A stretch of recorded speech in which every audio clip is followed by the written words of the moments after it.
across the UK. On DAB+, on YouTube, on your mobile, and on your side. This is Talk.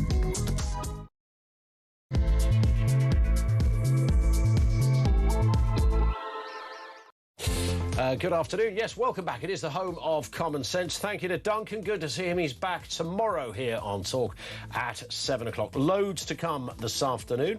Victims are demanding an end to what they call a migrant crime wave cover-up. As our Talk exclusive yesterday revealed, French police giving people smugglers free lifts back to the camps. There's so much to tuck into on this. We should not. In fact, it's almost a public duty to not leave this one alone. There's much more to come, and we'll give you the details in a few moments. Also this afternoon, household energy bills are set to soar by 260 quid thanks to net zero costs, with warnings of further rises by 2030. I don't know how much you're shoveling away on your direct debit on a monthly basis, but mine's going through. This is my single most expensive outgoing is heating my house. Not the way it was meant to be. And Labour has now opened the door to banning cousin marriage in a significant policy shift that ministers are only now willing to consider. What happened? What made them change their minds? We'll have more on that as well. Everything you need to know. We'll bring you all the breaking news, of course. There's bound to be some, because Meghan and Harry have just dipped their toes onto terra firma, onto UK tarmac in Birmingham. There's going to be some optics around that, isn't there? It's nearer to the Cotswolds. They're staying somewhere in the Cotswolds. But the Paps will be having none of it. We'll keep this. We'll keep abreast of what's happening, if there is anything happening. Do you actually? No. In fact, no, we won't. To be honest, we won't. Does anybody actually care?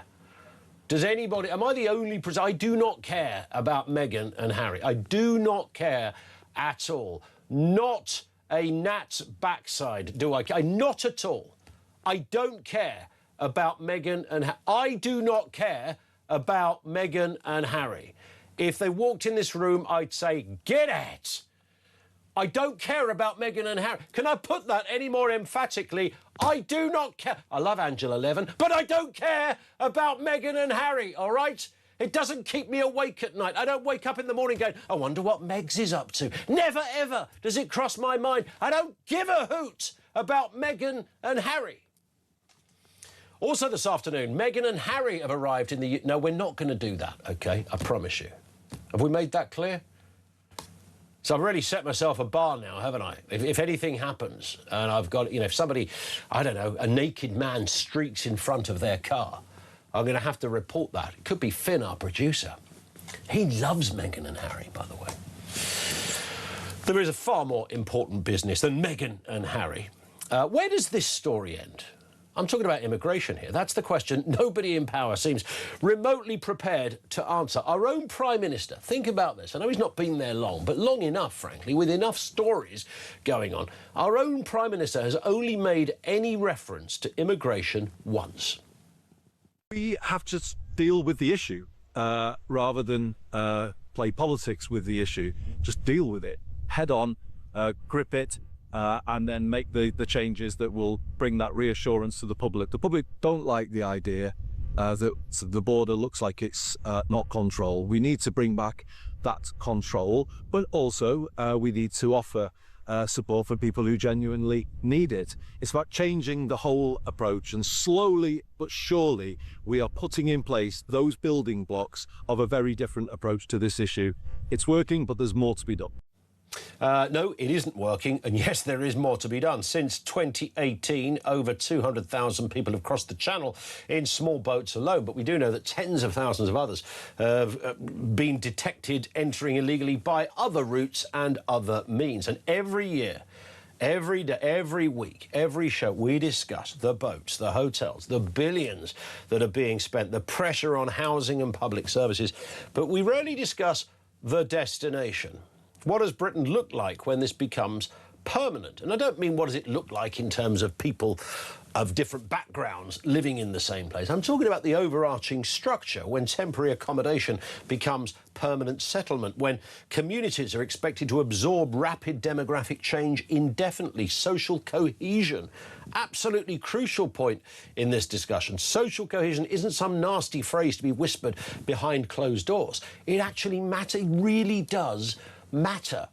So where does this story go with immigration? What happens? What happens next? What happens ultimately? What does Britain look like in that respect? And another extraordinary row as well, in addition to that. Families of people murdered or sexually assaulted by migrants are demanding publication of data showing the relationship between immigration status and crime. They've accused the authorities of a cover-up. The Justice Secretary reportedly resisting disclosure through the court. This is a Labour cover-up, by the way. This is a Labour cover-up. They are not allowing that data to be known. David Lammy, when he was Justice Secretary, put the ball in motion. Why is this? If the figures disprove public fears, then publish them. Publish them. If they confirm them, publish them. Either way, secrecy simply breeds suspicion. And why would it not? There is data out there. If the data is not in any way disturbing, publish it. If it is disturbing, you have an absolute duty to publish it. Of course you do. Immigration policy cannot just be about managing tomorrow's arrivals. It has to answer to bigger questions. What is the intended end point of it all? How many, for how long, at what cost, with what consequences? And above all, as I said right at the beginning, where does this story end? 0344 499 1000. And you should be royally disturbed when the government, the same government, are putting out leaflets telling people from some cultures and countries to not rape women or attack girls, when that has to be committed to a leaflet to be handed out to teach people and educate people not to rape someone. And yet the same government will not publish any figures that may well reveal some unsavoury data in that respect. It's extraordinary at every angle, every measure, whatever prism you look through on this one. 0344 499 1000 is where you will find us. Chloe Dobbs joins us, political commentator and big friend of the show. Nice to have you with us, Chloe. And you as well. You've been on holiday for a while, huh? I've been, yeah, well, I was on breakfast for a couple of weeks and then nipped down to the old sunshine of Spain for a few days. So it was very nice. No need. We've had so many heat waves here. You wasted your money. Well, do you know, it was quite funny trying to tell a couple of Spaniards that it's been hotter in the UK than it was where I was staying. They thought it was hot there as well, even by their standards. I said, no, 34 degrees, that's a luxury. We've had 36, 38. You know nothing down here on the Costa. But it is nice to be back. And when I came back, I thought, I wonder if the news agenda's changed in any way. And, of course, it hasn't really, in the sense that we've got Harry and Meghan. Oh, I've done it. I've gone there. I've mentioned them. Sorry. Should be a big... I think we need, like, a swear jar on the table. We need a swear jar. You have to put a quid in it. And the rest of us can spend it all on drinks when you've racked up about 100 quid in that jar. You're absolutely right. The one thing that doesn't ever leave the news agenda, of course, is that of immigration. And I was just pondering all of this again this morning and looking at the, again, the headlines and this story about publishing data on criminality, which the government seem more than resistant to publish, which is just horrendous, frankly. Whatever the data says, it's horrendous. Whatever way you look at it, as I just mentioned, it's horrendous. And I was looking at the boats and I was looking at the documentary that everybody would have seen on Talk. And if you haven't seen it, by the way, go onto YouTube, check it out. It's extraordinary what happens when a British journalist put himself on a boat, on one of the boats, came across the channel. If you haven't seen it, check it out. It's actually there, and you can scan that QR code now that's on your screen, and it'll take you straight to where all of that is, the info, the documentary, and everything you need to know. But so all of that, Chloe, nothing, it just got me thinking, where does this story go? Where does this story end? Well, that's a $1 million question. Yeah. It will keep on going until the boats are stopped and the government actually faces up to the truth and stops gaslighting us. I think people are absolutely sick of it. You mentioned, Ian, the booklet that went out telling migrants how not to rape women and children and how not to cut off, young girls as bits. I mean, it's just unbelievable that we've got to tell people that. That was an obvious admission from the government that these people cause a threat to the people in this country, yet they still can't admit it when politicians have been asked about that booklet on the media rounds in the recent days. They just can't bring themselves to say, yes, people from third world countries come with different attitudes to women and they pose a greater threat. I saw Jess Phillips on the airwaves insisting, we've just put this out because all men need guidance and advice on how to treat women. Just like how after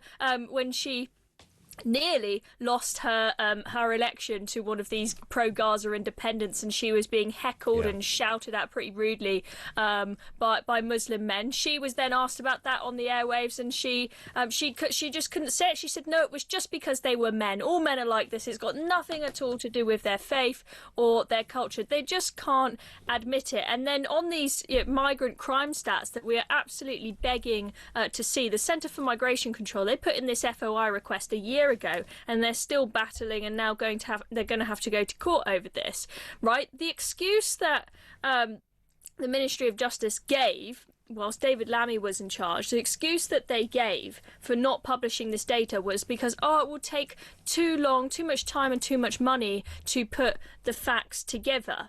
And then the watchdog said, no, that's nonsense. You need to put out this data. And suddenly now they have the time and the money to challenge this and take it to the courts, which kind of, defeats their own argument. And why would you do that? Why would you appeal it? Rather, it will be less effort to just put the data out than it would be to go through this whole process of appealing it and trying to cover it up. Why would you do that unless you had something to hide? There have been other countries in Europe, like Germany, for example, Italy, I think, and some others, who have put out the data linking crimes to nationality, and it's shown a pretty shocking picture. We're probably going to have the exact same thing in the UK if we get that data. They don't seem to want us to see it. I'm really surprised they put that leaflet out, by the way. But there's two reasons. Obviously, because it sort of goes against the whole kind of...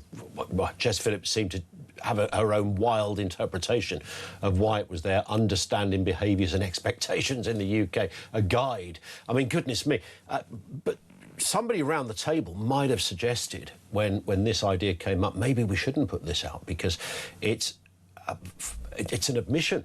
It's an admission of something, and it will create merry hell. And it's not only created merry hell, it's given people like us, Chloe, not that we didn't have a green light to talk about this before, but there was always that sense that someone was going to attack you based on a sort of an invented right-wing belief about certain cultures or groups. And, of course, we would resist that and argue against it.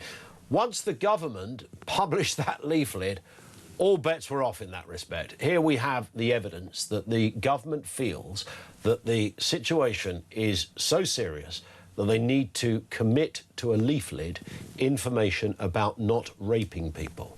I don't think in our lifetimes we've ever seen anything distributed by a government in that kind of way. No, I mean, Jess Phillips is making this out as if this is just what, the normal stuff that you'd see given out to boys in a sex ed class in sick form would be. It's just something that every normal guy will need to see. But the reality is, even if they won't admit explicitly why they've had to put this document out, we all know the real reason. And so implicitly, they have proved us right. Us, so-called conspiracy theorists who come up with all these, far-right, loony ideas that people who come from countries where women are treated like second-class citizens might bring those attitudes with them. Oh no, everybody who's coming to this country is someone who's running away from those terrible ideas. they've just proven that we're right. And I think that maybe they put this out thinking, well, we need to do something to stop people complaining about the chaos being caused by migrants in this country without admitting it. Maybe if we put out this booklet that the rapes and the criminality will stop and everyone will be quite happy having these migrants in their villages and everything will be hunky-dory. I mean, the idea that a leaflet is going to solve these problems, I believe it's I think the stat I heard was 37% of the migrants coming across are actually literate. So even if they publish it in various different languages, only 37% of them will actually be able to read it anyway. So not sure how much of an impact it's going to have. Indeed. Let's look at another aspect of this. We mentioned this yesterday, but it's now gained some real traction. The documentary, of course. Documentary of the century that dropped at 5 o'clock yesterday on talkTV's YouTube channel last night, highlighting how undercover reporter Christian Drogan infiltrated the Channel crossing route. He posed as a British criminal on the run in order to board the dinghy. And the footage that he's got from this is quite extraordinary. Filmed alongside our own Isabel Oakeshott, shows him identifying smugglers without a shadow of a doubt. Yet the police let the smugglers go. They let them off the boat and took them back to the shore, offered them a lift back to the camp. Let's have a little look at a snippet. The gendarme boat appeared. Relax, relax, relax, relax. Relax, relax. The police boat took control of our boat, so it put its bow on our bow and it turned us round in a circle. While they were talking to us, they said, "Don't go ahead, it's dangerous out there, it's very wavy." The sea is very rough.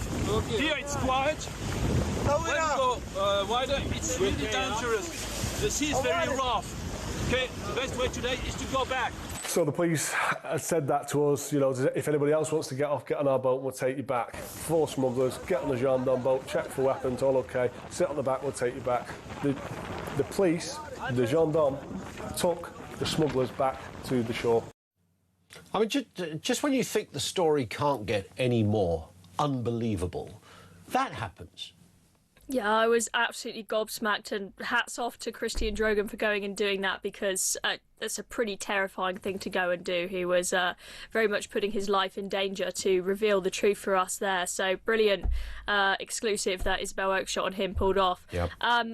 I think there were a couple of things that were really shocking from that I think a lot of us hadn't realised before. First of all, what we've just looked at. We found it shocking enough when Chris Philp filmed the gendarme saying our policy that we're instructed just to let them go, just to stand by and not to intervene. That was shocking enough. But then to see they're not just standing by and turning a blind eye, but it seems like actively helping the people smugglers. You know, the point Christian made is there's no way that anyone who's paid to get on one of these boats, there's no way that they would get off the boat after all the turmoil and all the waiting in Calais in these camps and walking around for miles and miles to get on them. No one's going to get off except for the people smugglers. Surely the French police know that, and when they're pulling those people off saying, does anyone want to get off because it's rough weather, surely they know who it is, and surely it's the same people every time, right? Yeah. Because these smugglers, they're just dropping them back off at the beach and they're coming again. So this to me seems like the police are complicit and helping these people, and so it just makes it seem absolutely insane that we are handing them another penny of any of our money. And then the other thing that was quite telling from this that I think a lot of people didn't realise was that he said that most of the people going on the boat with him were people who actually have not paid yet for their journey. Most people now are not paying up front, but are agreeing to pay for it by engaging in criminal activity, criminal work once they get to the UK, right? So we're constantly told by the lefties, oh, the chances of anyone coming over that's actually a criminal is really, really slim. But actually, even if they get on the boat not a criminal, once they get to the UK, they're going to become criminals because they need to work in criminal gangs, dealing drugs and whatnot, not exactly paying into the tax system and making our society better and safer, doing quite the opposite. They're coming to the UK and being forced to work as criminals once they get here. We don't want that happening. Why on earth are we allowing this? It's extraordinary. And just a final point on this, Chloe, on the people smugglers leaving the boat and getting onto the police boat. We've been told forever The reason the police can't intervene is because once the boat is out at sea, even by a few metres, it is therefore unsafe to interfere with it. Well, clearly we see that it isn't, and if they, Very good point. if they want to in some way intervene for whatever reason, they actually can. We've got the moving pictures being shown now of precisely that happening. It's all a big fat lie. Stay with us, Chloe. Chloe Dobbs, political commentator, with us on the programme. Comments from you, 0344 499 1000. Mass immigration, where does that story end? And you can message 87222.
Go to Calais train station? Yes, train station. Okay.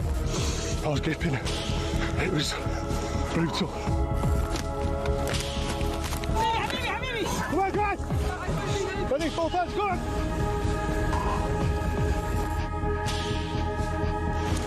And they're on the way over to UK.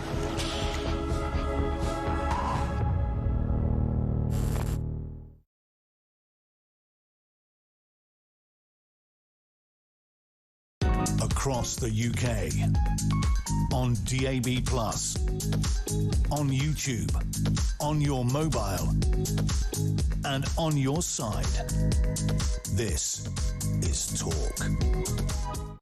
Brad in Cambridge says, I feel really strongly about the publication of the criminal data. The citizens of this country deserve to be made aware of any data that is available. When the government treat us like kids, it reminds us of that Jack Nicholson line, you can't handle the truth. Yeah.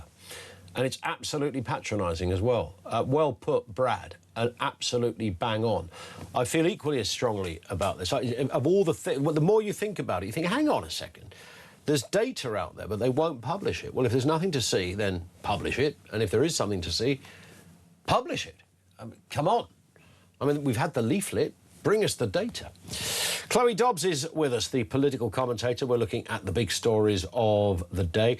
Let's move to this one, Chloe. Again, never far from the news agenda, soaring energy bills. These are new figures from the Boston Consultancy Group that has showed that household energy bills set to rise by 264 quid by 2030, driven entirely by mounting net zero costs. So what's the point of Andy Burnham saying this last month if the bills are going to keep rising anyway? Here he is.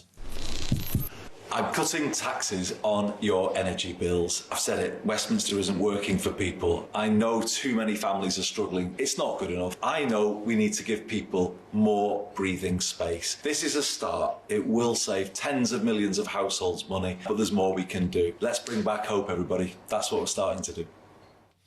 Not really. Not really, Chloe. Let's bring back hope. I love the way he pretends to sort of start the filming on his own iPhone at the beginning of that little TikTok effort, whatever it was. Well, it's so cringe. It's very cringe, isn't it? He's also got the wrong disposition. The kind of smile thing doesn't quite work on a story of this magnitude. And it is a story of magnitude, of course, because it's such a massive area of our lives. Energy, cooking, heating our home, having hot water, etc. Pretty basic stuff, and yet it's slowly or fastly becoming almost next to a mortgage or your rent, the biggest expense any of us have. That never used to be the case.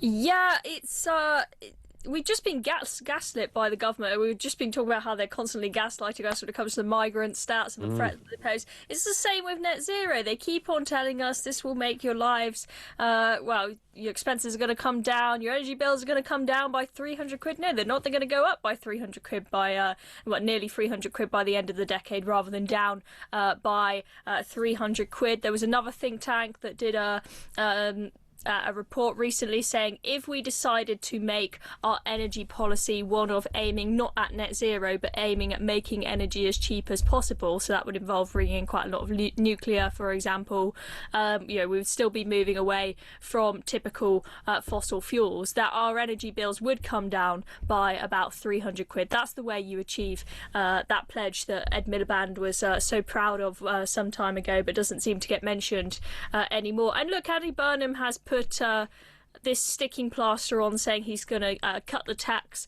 on our energy bills slightly. And it was estimated in this report that, yes, that might bring down energy bills by 90 quid, but if they're going to go up by 264 quid, do the maths, you're still going to be poorer. So if Andy Burnham really wants to do something to make life easier for people, he should scrap the net zero policies. It doesn't mean we don't work towards renewables at all, but it means that we continue using fossil fuels in the North Sea while they are still available to us, and we don't completely bankrupt ourselves doing it. But also the other thing is, we're talking about the smaller scale changes to individual households, which are, our viewers and listeners will, that will be something they can maybe relate to more. But you've got to think about the bigger picture, which is, what does this mean for our economy and our industry? So British manufacturing, it was in this report estimated that if we had the energy prices that they have in the US, it would have saved the British manufacturing sector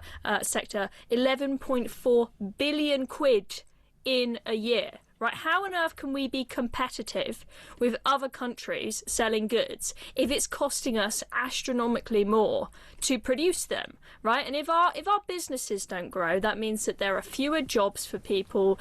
There's less tax going into the coffers, which means that us normal working people have to have more taken out of our pay packet to pay for whatever the government needs to pay for. This does have a big knock-on effect. We used to be a great economy and a great nation, but we're choosing suicide. It's not an accident. It's that they're kind of on purpose choosing to pursue a policy that is terrible for our economy. Absolutely bang on, and it sort of sits in a long line, doesn't it, of issues where you do sort of wonder whether someone is there a secret script somewhere that when you get into Westminster or get into government, someone says, that list of common sense things you want to implement, stick it in the shredder, because we've got another list here for you of stuff that doesn't make any sense whatsoever. Everyone will hate it, but you've got to implement it anyway. You are sort of forced into that cul-de-sac of, it's not even cynicism, it's like horror in many respects, of what the hell is going on? You could do this or you could do that. Well, we'll do the bad thing, not the good thing. Yeah, I mean, speaking of scripts, I thought it was quite shocking when Dominic Cummings revealed that when you go into cabinet meetings, that everything that every single minister says is completely read off a script that somebody else has written for them. There's barely any freestyling or free thinking from these ministers. They're not actually running the country. It's all people that you don't know, that you didn't elect, who are planning out all of the policies and telling these ministers what to say. It's very much, it's Whitehall running the show in this Westminster bubble that doesn't quite understand what normal people in this country care about. And yes, people care about the environment, which is why I think when net zero was initially announced, I mean, it was announced by Tories, which now you might think is a bit shocking. But, initially when you say, oh, let's do something that's going to be good for the planet, people say, oh, that sounds fantastic, doesn't it? But actually, we didn't quite realise what the cost is. And if you ask people now, are you willing to be several £100s a year poorer? Are you willing to have a tanking economy, no jobs available, etc., in order to do a teeny tiny bit to help save the planet whilst China continues to pump loads of carbon dioxide into the atmosphere? I think most people would say no, but government hasn't quite woken up to that yet. Indeed.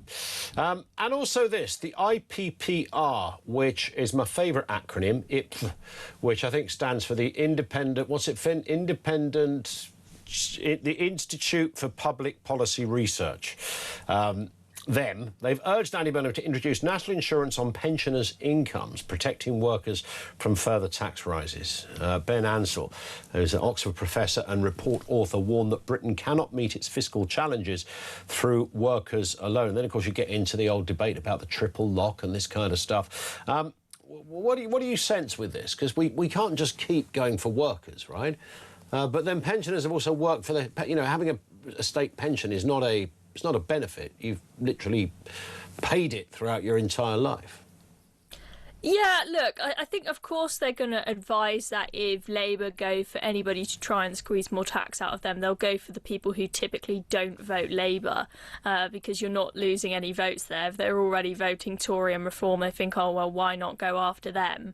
But I do think that there is a balance between putting all of the tax emphasis on workers and nothing on pensioners. If it is the case that the amount, so these people, as you say, have paid in, and they don't want to be put in a position where you've paid in your entire life so that you can have a state pension and the healthcare that you need. Chloe, can I just stop you there for a second? Why do you hate pensioners so much? I don't hate pensioners.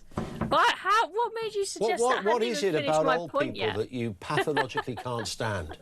I love old people. They're far more patriotic than were harder working than the youngsters in my generation. I typically prefer them. But if it is the case that the bill that these people are racking up is way more than they paid in, then you could say there's an argument for them to contribute a little bit towards the extra healthcare costs that they need and whatnot. It's complicated, but overall, I would much rather it be the case that the government stops raising taxes on people and actually does the right thing and cuts costs down, because we're spending far too much. I mean, nearly half of our GDP is. We need to cut down the welfare bill, but that shouldn't be, pensioners shouldn't be the first priority to take money away from. It should be all of the people who are staying at home because they've got anxiety or mild depression, not bothering to go out and get a job, getting Motability cars, 7-bed houses on social housing in Notting Hill for about £700 a month. There's so much fat that we can trim, and I would much rather that be the focus. I agree 100%. Chloe, great to have you with us as ever. Enjoy the rest of the day. She's Chloe Dobbs. Stick with us. That main story we're looking at here this afternoon is this: mass migration. Where does the story end? We're going to get a voice from Restore Britain. Orla Minahane is going to be with us, and Layla Cunningham for Reform. So how nuanced is that distinction between Restore and Reform? Find out next on Talk.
across the UK.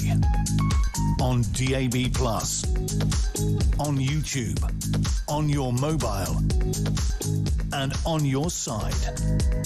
This is Talk. This one from Brian. Brian F. up north says, Ian, I'm interested to know when the testing is taking place to ensure immigrants understand the pamphlet, and if they don't and fail the test, what then happens? It's a cracking point, and Brian is naturally being a little facetious on that. I say that in a good way, Brian, by the way, because giving a leaflet out is one thing. I mean, that's bad enough. But what is that meant to what? Protect the government? Go, well, we told them not to do any rapes. I mean, crazy. Absolutely crazy. Let's get a word from Orla Minahan on this. Restore Britain and Pink Ladies member, of course. Orla, good to see you again. Nice to have you with us. I mean, the story we started with, there's a couple of things to get into here. But just generally, mass immigration. Where does the story end? That's the question, Ian. So for me, speaking to people in places like Piddington, in Glasgow, in Crowborough, and all of these places across the UK, all I can say to answer the last caller you had on around the government, lies, lies, lies. That's all they're doing. It's a cover-up. Mm-hmm. They are covering up the numbers. They are covering up the rapes. They are covering up the attacks. People are terrified in every city and every town across this country. In Glasgow, in the last 4 years, there has been a 33% increase in rapes. Now, that coincides very nicely with the influx of illegal migrants into Glasgow because it's a city of sanctuary. Now, you don't hear that. The government don't say that.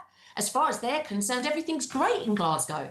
So they're covering up what is happening every solitary day in this country. And people, Ian, are seeing through it. And there is data, of course. The data yes. They won't release. They won't release it because they can't release it. If they release it, it would be the next rape gang scandal. Look what they did with the rape gang scandal. That's been covered up for decades. And every time somebody tried to expose it, and that, you know, there's been many people that have tried to do that over the last 2 decades. It's been shut down and they've been demonised. This is the next rape gang scandal. We will find out as the months and years pass how horrendous this problem has been, particularly for women and girls. And it doesn't matter, you know, when we hear the argument, well, you know, it's only a small percentage of people on a boat that will that have criminal intent or nefarious desires, to put it mildly. Sure, I'm willing to believe that, but to be honest, a small percentage is also quite a lot of people out of 200,000 people that have arrived just on the boat route over the last X amount of years. So there's that. And there's also the fact that why would we import anybody? Well, we often hear the argument from the left, don't we? Well, what about the sort of Jess Phillips argument? There's plenty of, you know, blokes in the UK that do terrible things to women. There are. They are. Yeah, but why do we want to import more then? Correct. And the thing is, that argument is so futile because they'll say, oh, there's, of course, you know, white men, British men, blah, blah, blah, do this. Of course they do. But in the last 20 years, the statistics, there's been an 800% increase, which coincides with the invasion of illegal migrants. Now, the amount of times I have discussions with the left when they say they're asylum seekers, they're not asylum seekers. Most are economic migrants, and a lot of them, and I hate to say it, are sex tourists. That's what they're coming for. I've seen videos, I'm sure you've seen videos, of these men saying why they want to come here. It's an absolute disgrace. The government are literally importing rapists into the country. It's a crime against humanity, Ian, and I just don't know, to answer your original question, where this is going to end. But it's not going to end well for us or for the government or for the illegal migrants, because it just can't continue. Yeah. And this asylum seeker nonsense, there are men who are going to start making their way from Morocco. I've got a friend of mine who's in Morocco on holiday. Why are they're only coming here for 2 reasons: to claim benefits or to prey on young British white girls. And these are the facts, Ian. When the government start being direct and honest with the public, then maybe we can try and work out how we deal with this problem. But all you've got is people like Shabana Mahmood saying, oh, villages and towns across the country must take their share. No, we don't. We don't have to do anything. We are the British people, we are the British taxpayers, and we are refusing to take any more. Simple. Yeah, that was a right old clanger the other day, wasn't they, when they started using... Everyone's got to take their share. Burnham said it, she said it as well. Everybody's got to take their share, as if we were all part of some kind of charitable benevolence, like it was some sort of post-war evacuee programme. Exactly that. You know, in 1942, 1943... parents put their children on trains and sent them to Devon and Cornwall and Wales to protect them. Where are we supposed to send our children? Because there is not a place in this country that is safe, because they are everywhere. So if we were saying everyone needs to take their share of young British children because we are in the middle of a war, that's very different. But to say everybody needs to take their share of multiple amounts of alien men from alien cultures because we can't control our borders and we haven't got the balls to sort this problem out, I don't think so. Yeah. You know, everybody that I speak to is at their wits' end. I spoke to someone in Piddington this morning. They have got, you know, they're waiting for this invasion of 1,300 men in a tiny village. Why should that be put on them, Ian? In what way is that fair that these people's lives are going to be destroyed? It is absolutely outrageous, and it is getting worse, and the government do not want to give the figures because they are scared there will be mass uprising. That's what it's about. Orla, on that point, very powerful stuff from you. Thank you. Orla Minahane, Restore Britain and Pink Ladies member, very emphatic on those points. Let's get a word from Layla Cunningham, who is, of course, Reform UK's mayoral candidate for London. Layla, always good to see you. The question we began with on this debate, because so often when we discuss immigration, there's a thousand tangents and tentacles to this. But the overarching question really was, where does the story end? You know, we talk every day about the boats, we talk about the hotels, we talk about the eye-watering, jaw-dropping amount of money involved in all of this. Are we going to be talking about this in 10 years' time? Probably, yeah. But well, unless we're in government. But I think, I think actually might have repercussions. But I think the fundamental question the country is asking itself is our immigration policy making us safer or less safe? And what is the percentage of people that think it's making us less safe? And you know, if the government feels it's making us less safe, then they have to take actions to stop it. We have had enormous levels of immigration into Britain, and the problem is, Ian, is that they're hiding the data, right? They're not even telling us what crime is attributed to migrants. So that's how they're hiding the repercussion. And I say the public's entitled to know what impact that has had on crime, but they won't tell us. It's utterly bizarre, isn't it, that this data, and I think David Lammy was the sort of first out the traps to try and bury this data when he was Justice Secretary. And the Information Commissioner has said that it should be released. And of course, there's two options, or there's two potential outcomes. One is that there's nothing to see here and there is no damning data that's going to show disproportionality or any need for alarm. Yeah. And if that is the case, then release it. If that isn't the case, and there is some disturbing data in there, then surely it's the government's duty to release it. I mean, you cannot have a sensible immigration policy while refusing to examine its consequences. Right, so I would ask the government, do migrants commit crime at the same rate as British citizens? Is it at a lower rate, at a higher rate? And are there particular offences or nationalities where there is a serious overrepresentation? I mean, you and I know the question. I have prosecuted a lot of people who've arrived on boats in London, and they are overrepresented. You know, and this isn't about saying every migrant is a criminal, of course, because the left are going to go up in arms. Obviously, they aren't.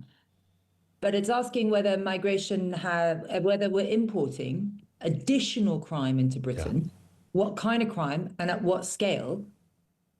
Well, that's also relevant, isn't it? What are they hiding? Indeed, and I would also argue, and I say this without qualification, but I think I'm onto something, that if if an individual comes on they've escaped a tyrannical regime and they're on their Todd and they're on a boat and they arrive somewhere and they're the only fella in the town that's come over from Eritrea or wherever, that's a whole different proposition for migration policy than putting 800 men in one place. I think that in itself has a potential catastrophic compounding effect on possible criminality That's got to be a very... I mean, if you put 800 blokes of any colour or background anywhere who've got nothing to do, they don't work, they can't speak the language, then something's going to happen, right?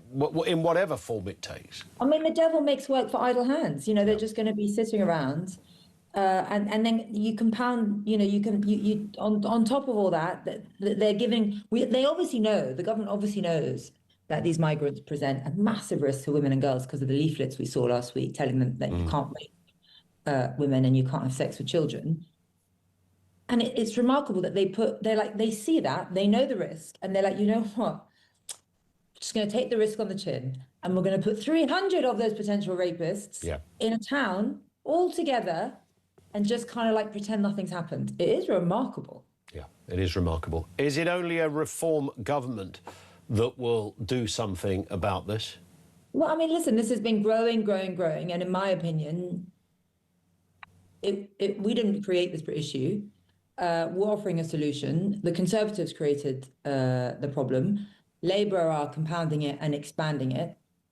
Trust the people who have nothing to do with it. You know, trust the party that has always been consistent in sovereignty, removing us from the ECHR, detain and deport illegal migrants. We were never wishy-washy about it. Would you say in that, we just had Orla Minahane on. I don't know if you're familiar with Orla's work, but she's a Restore Britain member. So there's always been this, you know, there has been certainly of late this sort of debate about whether you guys have got much more in common than you have differences. And I think a lot of people listening to this would say that you and her probably sing from a very similar hymn sheet on this one. Well, of course, and I'm sure, but me and many, you know, hundreds of thousands of women across the country. I mean, if I was living in Piddington or Crowborough, not only would I mean, I'm furious now, but I'd be furious and I'd be scared and I'd be in my small town.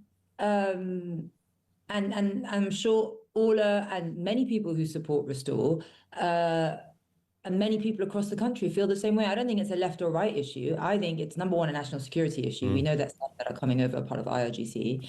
But we also now know, which we've always kind of known, that some of them are rapists and actually think it's fine to rape children because the government has basically admitted it by issuing those leaflets. Yeah, the leaflet was it's extraordinary, really. What woman in their right mind, whether you're a Labour supporter or not, sees that, looks at the boats and says, you know what, I want more of that. But who wants to live next door to... Right next to me. Who says that? Well, yeah, who wants to live next door to somebody who's just been given a leaflet telling them how not to rape someone? I mean... Or don't have sex with children. This is just...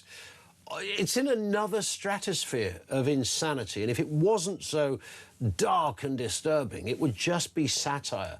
But it's real, and it's happening. It's very dark and disturbing. Indeed. Listen, on that point, Layla, always great to talk and get your views on these things. Layla Cunningham, Reform UK's mayoral candidate in London. So there's the crime data thing. There's the overarching question, mass migration, where does the story end? And all the other tangents to this, because there are so many. 0344 499 1000. This is Talk.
go to Calais train station? Yes, train station. Okay. I was gripping. It was brutal. Come on, come on! Ready, full touch, go on!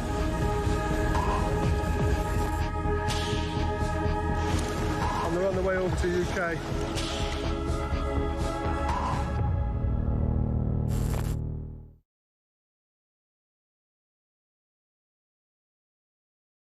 Nigel Farage, I want to give credit here. I don't agree with a lot of Reform's policies, particularly on the economy, which don't add up. They would add heavily to the debt, which I think is a big danger for the country. But on this, I want to pay him a huge amount of credit. Let me tell you, I went to Calais and spoke to a lot of people, African men mainly, living in a warehouse, and I said, if you knew you were going to be instantly deported, would you come? He said, we're not going to spend 5,000 to a people smuggler to know that we're going to end up back in Africa. Of course they're not. That is that smashes the business model of the game. Across the UK, on DAB+, on YouTube, on your mobile, and on your side. This is Talk. It is Talk. 0344 499 1000. Phil says if the government needs more money, more of our money, don't hit pensioners. How about a 1% income tax levy on all those who took furlough? I worked all through COVID in a supermarket warehouse and got nothing extra, while millions had their feet up at home. Why, when I retire in a couple of years, do I pay more tax? I like the sense of that, although a lot of people didn't have a choice but not to work. And there's a group, I must chat to Finn, our producer, about this, because I met somebody from a group called The Excluded, which was a whole group of people who were not entitled to anything, small businesses and the like, with massive repercussions, and got nothing at all during COVID. And while they were giving out sort of loans to businesses and individuals who desperately needed it and desperately needed the help so they didn't lose their business or their livelihood, they didn't get anything at all. And do you know who the biggest cheerleader was for that group, The Excluded, who joined in on all the Zoom calls, who was there every step of the way of every one of their committee meetings? Andy Burnham. Now, I wonder whether he still has the same view. Well, I'm sure we're going to talk more about that because it's a genuinely good story. You don't hear much about it, and it affects thousands and thousands of people. Chris is in Bournemouth. Chris, how are you doing? Good afternoon, Ian. Afternoon to you. What are your thoughts? Right. First things first, mate. The British public in this country are not as green as the government is cabbage looking, to be quite honest with you. OK. The end scope for this illegal immigration is that you have to get rid of this Labour Party, and all the backbenchers that are human rights lawyers are lining their own pockets off the back of this immigration. And the other thing is, we desperately need to get out of the ECHR ASAP. And while you've got a Labour government in that is full of human rights lawyers, that is never going to happen. Do you think that's the driving factor? Because, I mean, you could say just by definition of having a sort of socialist government, Jess Phillips is an obvious example. These people just don't believe this stuff. But you think it's further compounded by the sort of human rights lot? I mean, a couple of the big ones, Starmer and Hermer, are no longer there, of course. Well, yeah, true. Very, very true, Ian. But they've got to go, mate. These human rights lawyers that are in the Labour Party and sitting on the back benches, they're the ones that are running this country, not Andy Burnham. It's those that are on the back benches, the human rights lawyers, that are running it because they are lining their own pockets off the back of these illegal immigration. And we desperately... One thing I really want to say, Ian, more than anything else, yeah, I wish to God that Rupert Lowe and Nigel Farage put their differences aside and get themselves together. Because with them two running this country would be, without doubt, 110% better off. Do you reckon they're ever going to get it together? I hope so, Ian. I really, really do. I mean, there's not many good words to be said about the other from either of them, so... but they need their heads banging together, Ian, and they need to be put in a room, get it thrashed out so that they can get on with it. Them two in charge of this country, mate, and this country will be back on its feet within a minimum of time, because Nigel Farage and Rupert Lowe know exactly how to run it.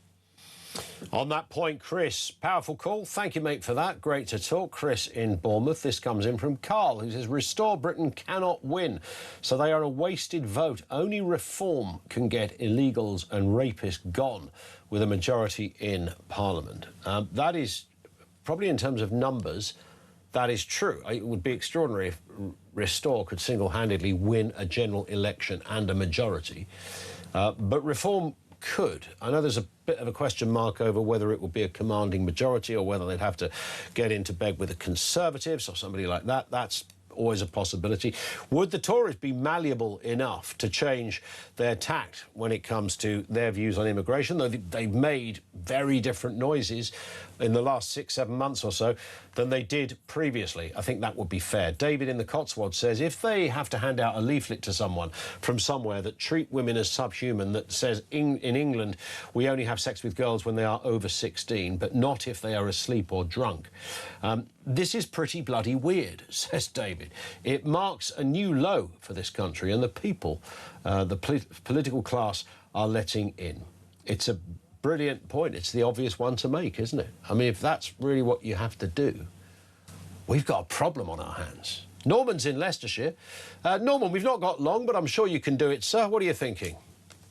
Well, as I said earlier on, the government have given out this leaflet to illegal immigrants telling them not to rape young women and have sex with young girls.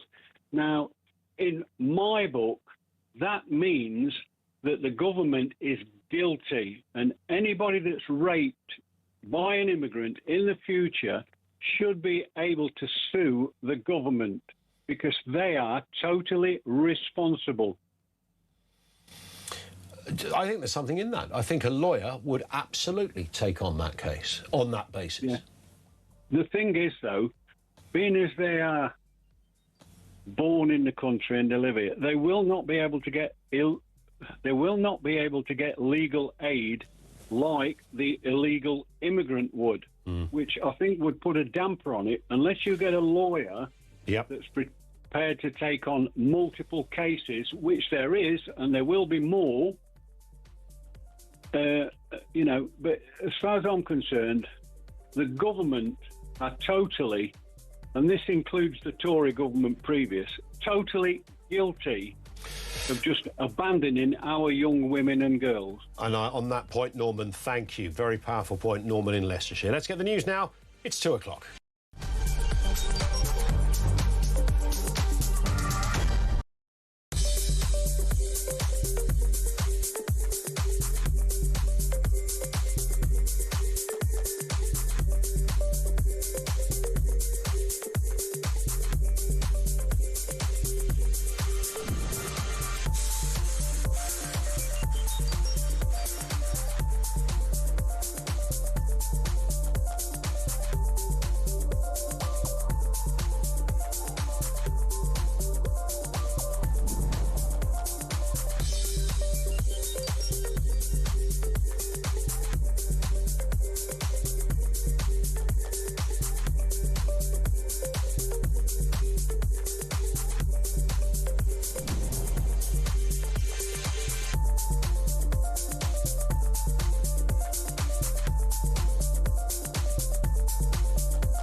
across the UK. On DAB+, on YouTube, on your mobile, and on your side. This is Talk.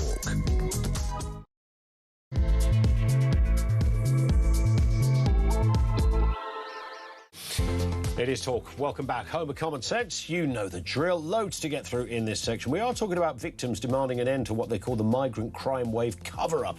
Of course, we had that Talk exclusive yesterday that gave you a sort of behind-the-scenes look at what happens literally on one of those dinghies as a journalist, Christian Drogan, put himself on one of the boats. Never been done before. It was dangerous. It was tricky. It took an awful lot of planning. I'm talking about an awful lot of planning.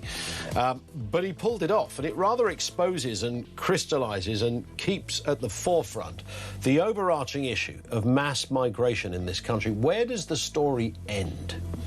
Thoughts on that? Also this afternoon, household energy bills set to soar by 260 quid thanks to net zero costs. You guessed it, with warnings of a further rise over the next few years. I mean, this is sort of going on and on and on, and your energy bill is now looking like a mortgage payment rather than that sort of 50 quid a month you used to squirrel away to pay for your electricity. And Labour has opened the door to banning cousin marriage in a significant policy shift. Ministers are only now willing to consider what is behind the change of mind on that. Lots to come. You can get in touch very simply. Drop us a voice note or a call on 0344 499 1000 or message 87222. Paul in London says, how on earth can we talk about pensioners while we're paying 5 million quid a day and rising on housing illegal migrants? Until that is solved, don't dare mention pensioners. It's disgraceful. I respect our elders. I'm hoping to be one myself one day, says Paul. Yeah, you and me both, Paul. I don't know whether you're nearer to it than me or not. I don't even know what age constitutes old these days.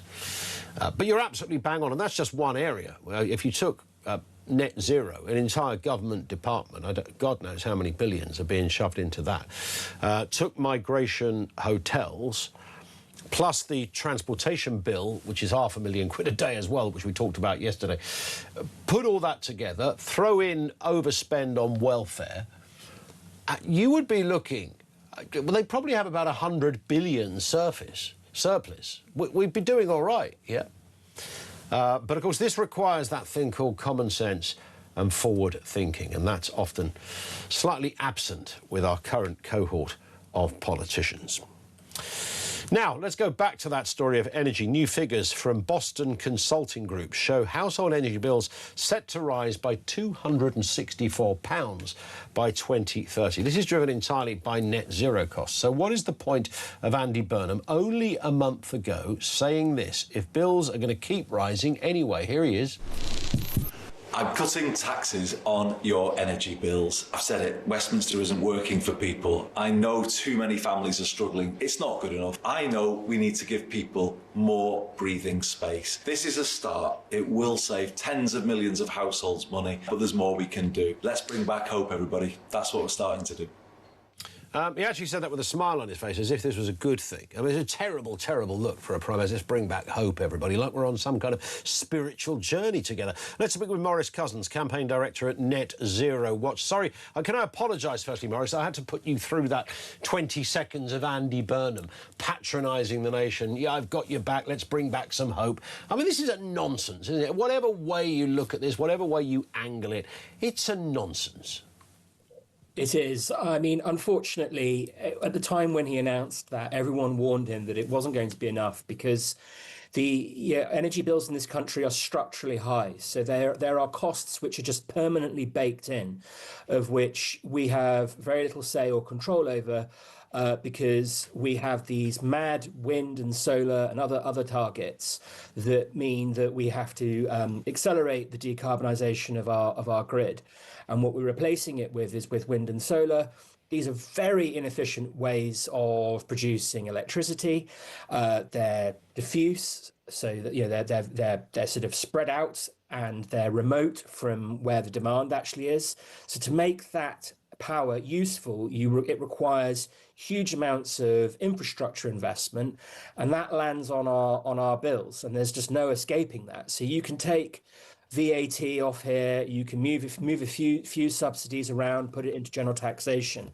But that level will just continue to just keep rising and rising and rising to the point where energy bosses told a select committee in Parliament last year that if gas prices were to reach zero in 2030, our electricity bills today will be as high as they are now. And just for context for your listeners and viewers, we have already got the most expensive industrial electricity prices in the developed world.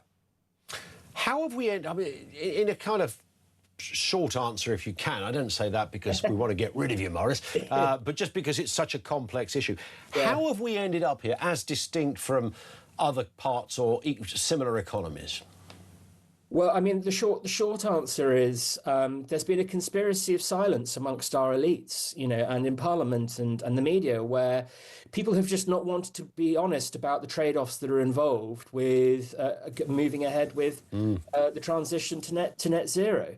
You know, the lie that has been sold to British people has been that you can substitute your existing way of life for just a cleaner and greener version, and actually it'll be cheaper. And just none of that's correct. You know, there are other countries around the world do things slightly differently. They pay for some of these costs out of general taxation. So those things. But you know, at the end of the day, Ian, this stuff has to be paid for. Yeah. So it doesn't matter whether it lands on your energy bill or in your taxes. It's going to have to be paid for. What is the, I mean, if you were sitting there right now in the net zero, whatever the hell it's called this week, Department of Government, and they said, OK, Maurice Cousins is coming in to talk to us all, and you were there speaking to the 38 million staff that probably work in that department.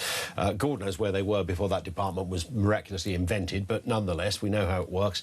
What would you say to them? What would be the advice you would say to a government in order to get some real solid policy in place that understands pressures, because there are undoubtedly international pressures out there, but also understands how stretched the British public are when it comes to paying? What should be our first thing on the to-do list?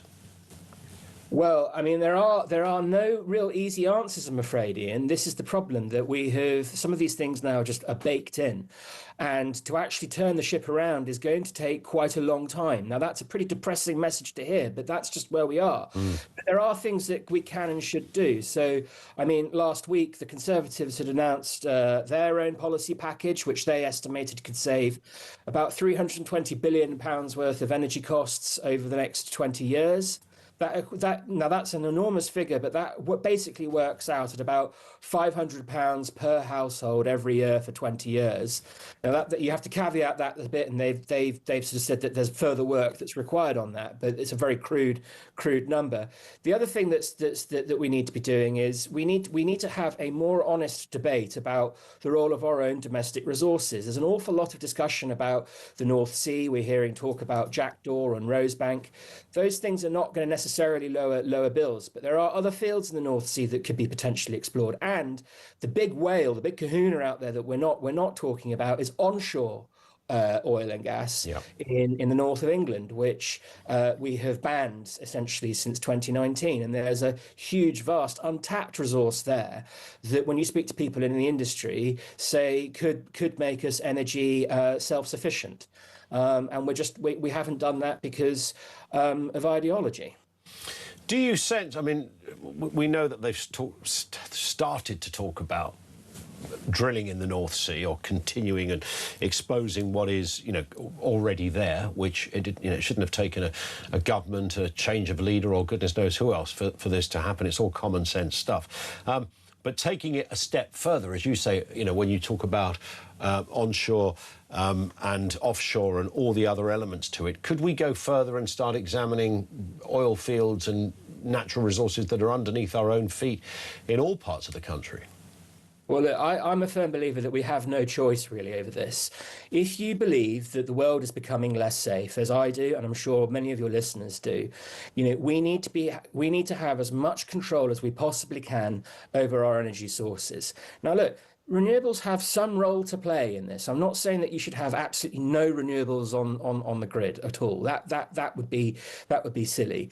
But equally, we should be looking at things like nuclear, and yes, the role that domestic oil and gas can play in supporting this. We just have to remember that, there's talk. I mean, there's been reports in the Wall Street Journal about Russia trying to test European resolve again at some point later this year. You've got the problems going on with Iran. We just don't know what the future holds for us, and we urgently need to get a grip of this and to move ahead. And that's why I get very depressed when I hear people like Andy Burnham saying things like, "Oh, I'm not going to do stuff with the North Sea because of optics." And it's incredibly shallow. Yeah, very, very much.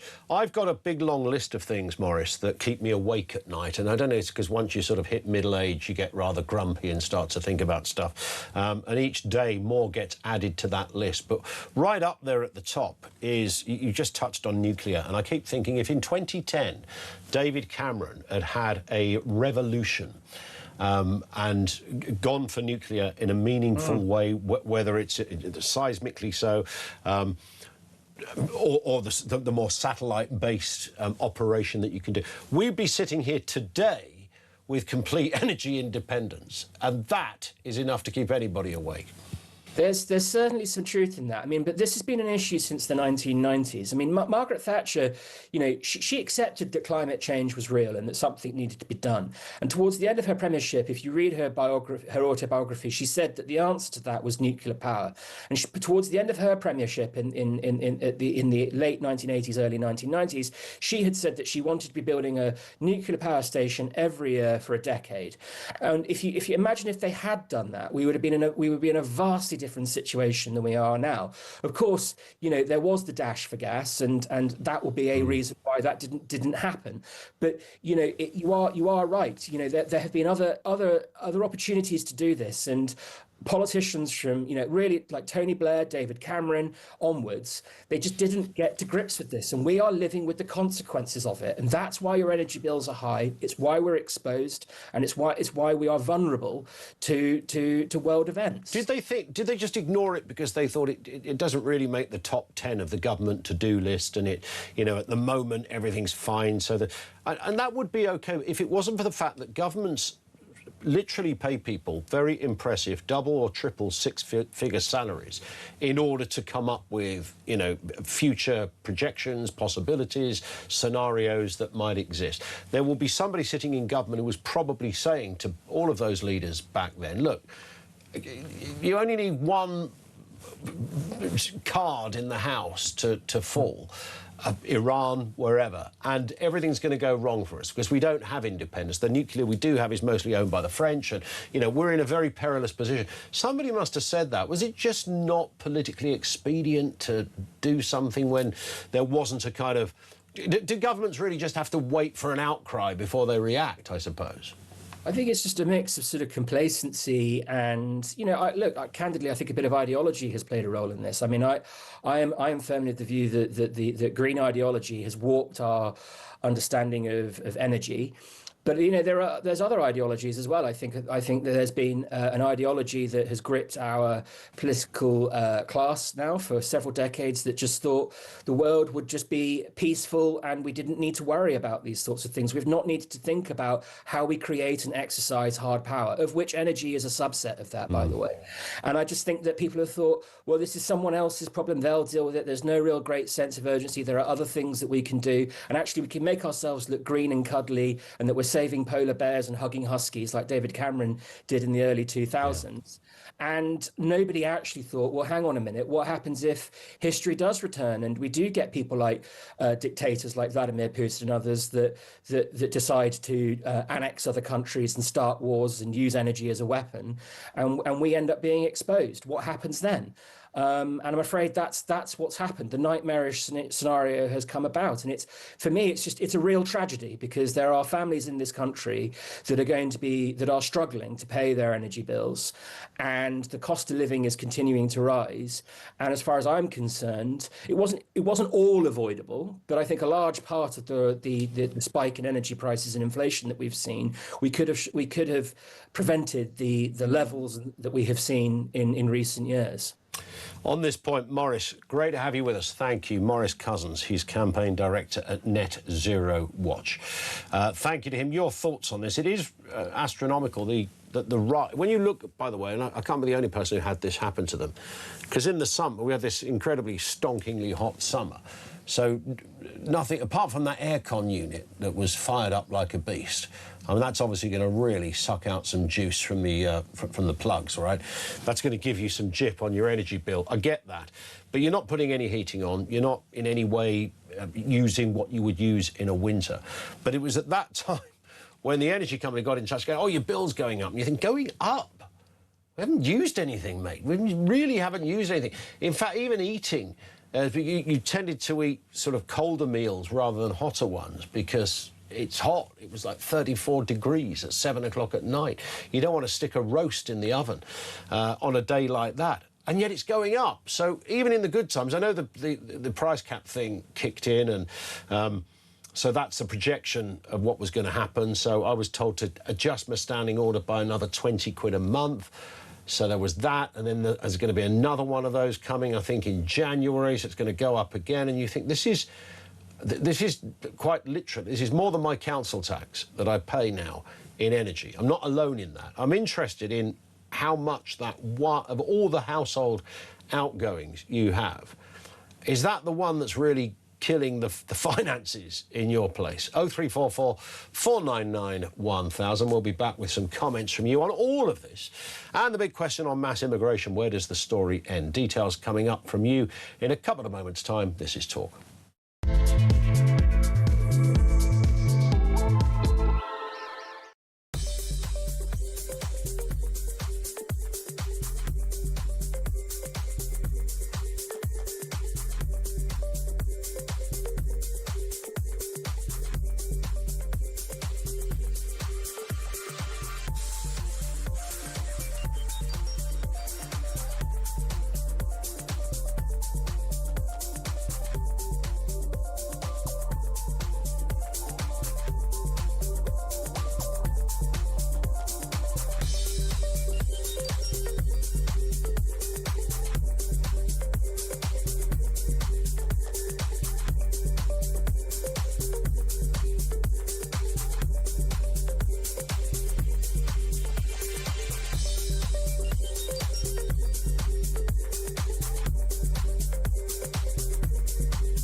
Go to Calais train station? Yes, train station. Okay. I was gaping. It was brutal. Come on, guys! Ready, full fence, go on!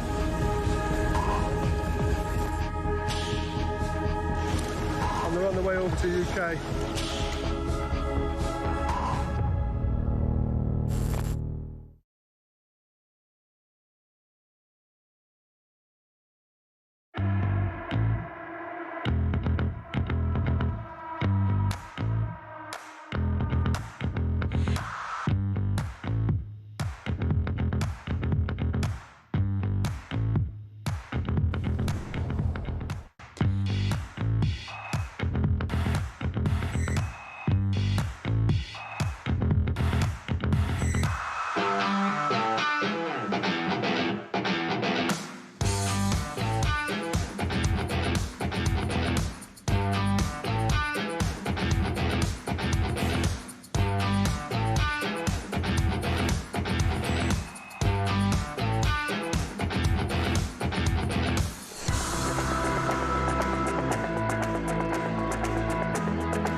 across the UK. On DAB+, on YouTube, on your mobile, and on your side. This is Talk. It is Talk, 22 minutes after 2 o'clock. Back to the phones in just a few moments. We can't let the day pass without referencing the mighty Dolly Parton. Country music losing its, I think we could say, its biggest star, legendary star, died at the age of 80 yesterday following a brief battle with cancer. Known for timeless hits, Jolene, I Will Always Love You, which she wrote and was made bigger by Whitney Houston. Tributes pouring in, of course, from across the entertainment world, honouring her legacy of it was the kindness bit, it was the benevolence bit, the stuff she did for education and kids reading. I mean, extraordinary generosity. And she didn't take herself too seriously. All those what was it she used to say? It takes a lot of time and money to look this cheap. And she was absolutely sold within her own kind of identity that it didn't matter what people thought. She was big, blonde, buxom, over the top. She was an entertainer, right? She happened to have a very good voice. But this was rather interesting on Virgin Radio this morning because the band Razorlight were on with Chris Evans and they paid their own tribute to her. Let's have a little listen to what happened on Chris's show this morning. We miss you, Dolly.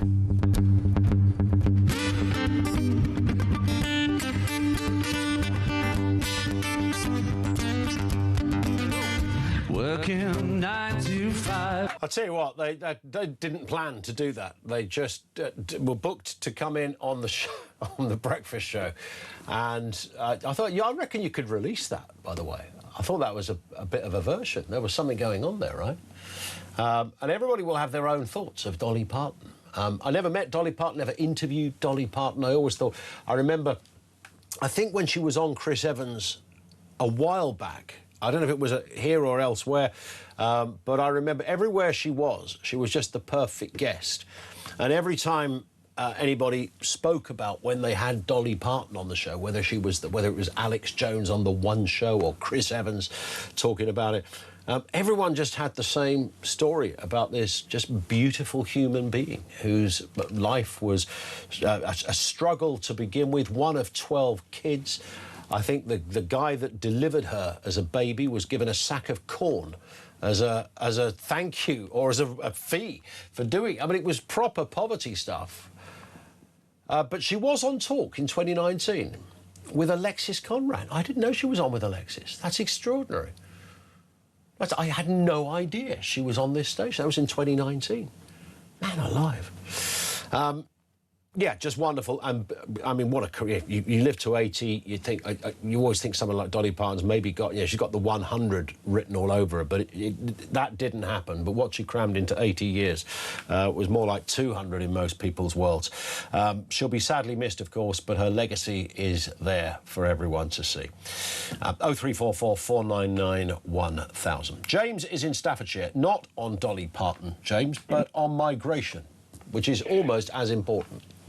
Yeah, if you don't mind me making two comments, please, Ian. Yeah. One's on migration, one's on power. The first one is that how have we got into a position where this and the previous government were far more scared about the world view of us being nice to people and the ambulance chasing lawyers direct, and so scared of those that they have little or no regard for the rapes, sexual assaults and murders almost every day. Yeah, I mean, you think that's what's going on here? Yeah, because so the reason why they don't do internment, which is really what they should do, is because of the ambulance chasing lawyers.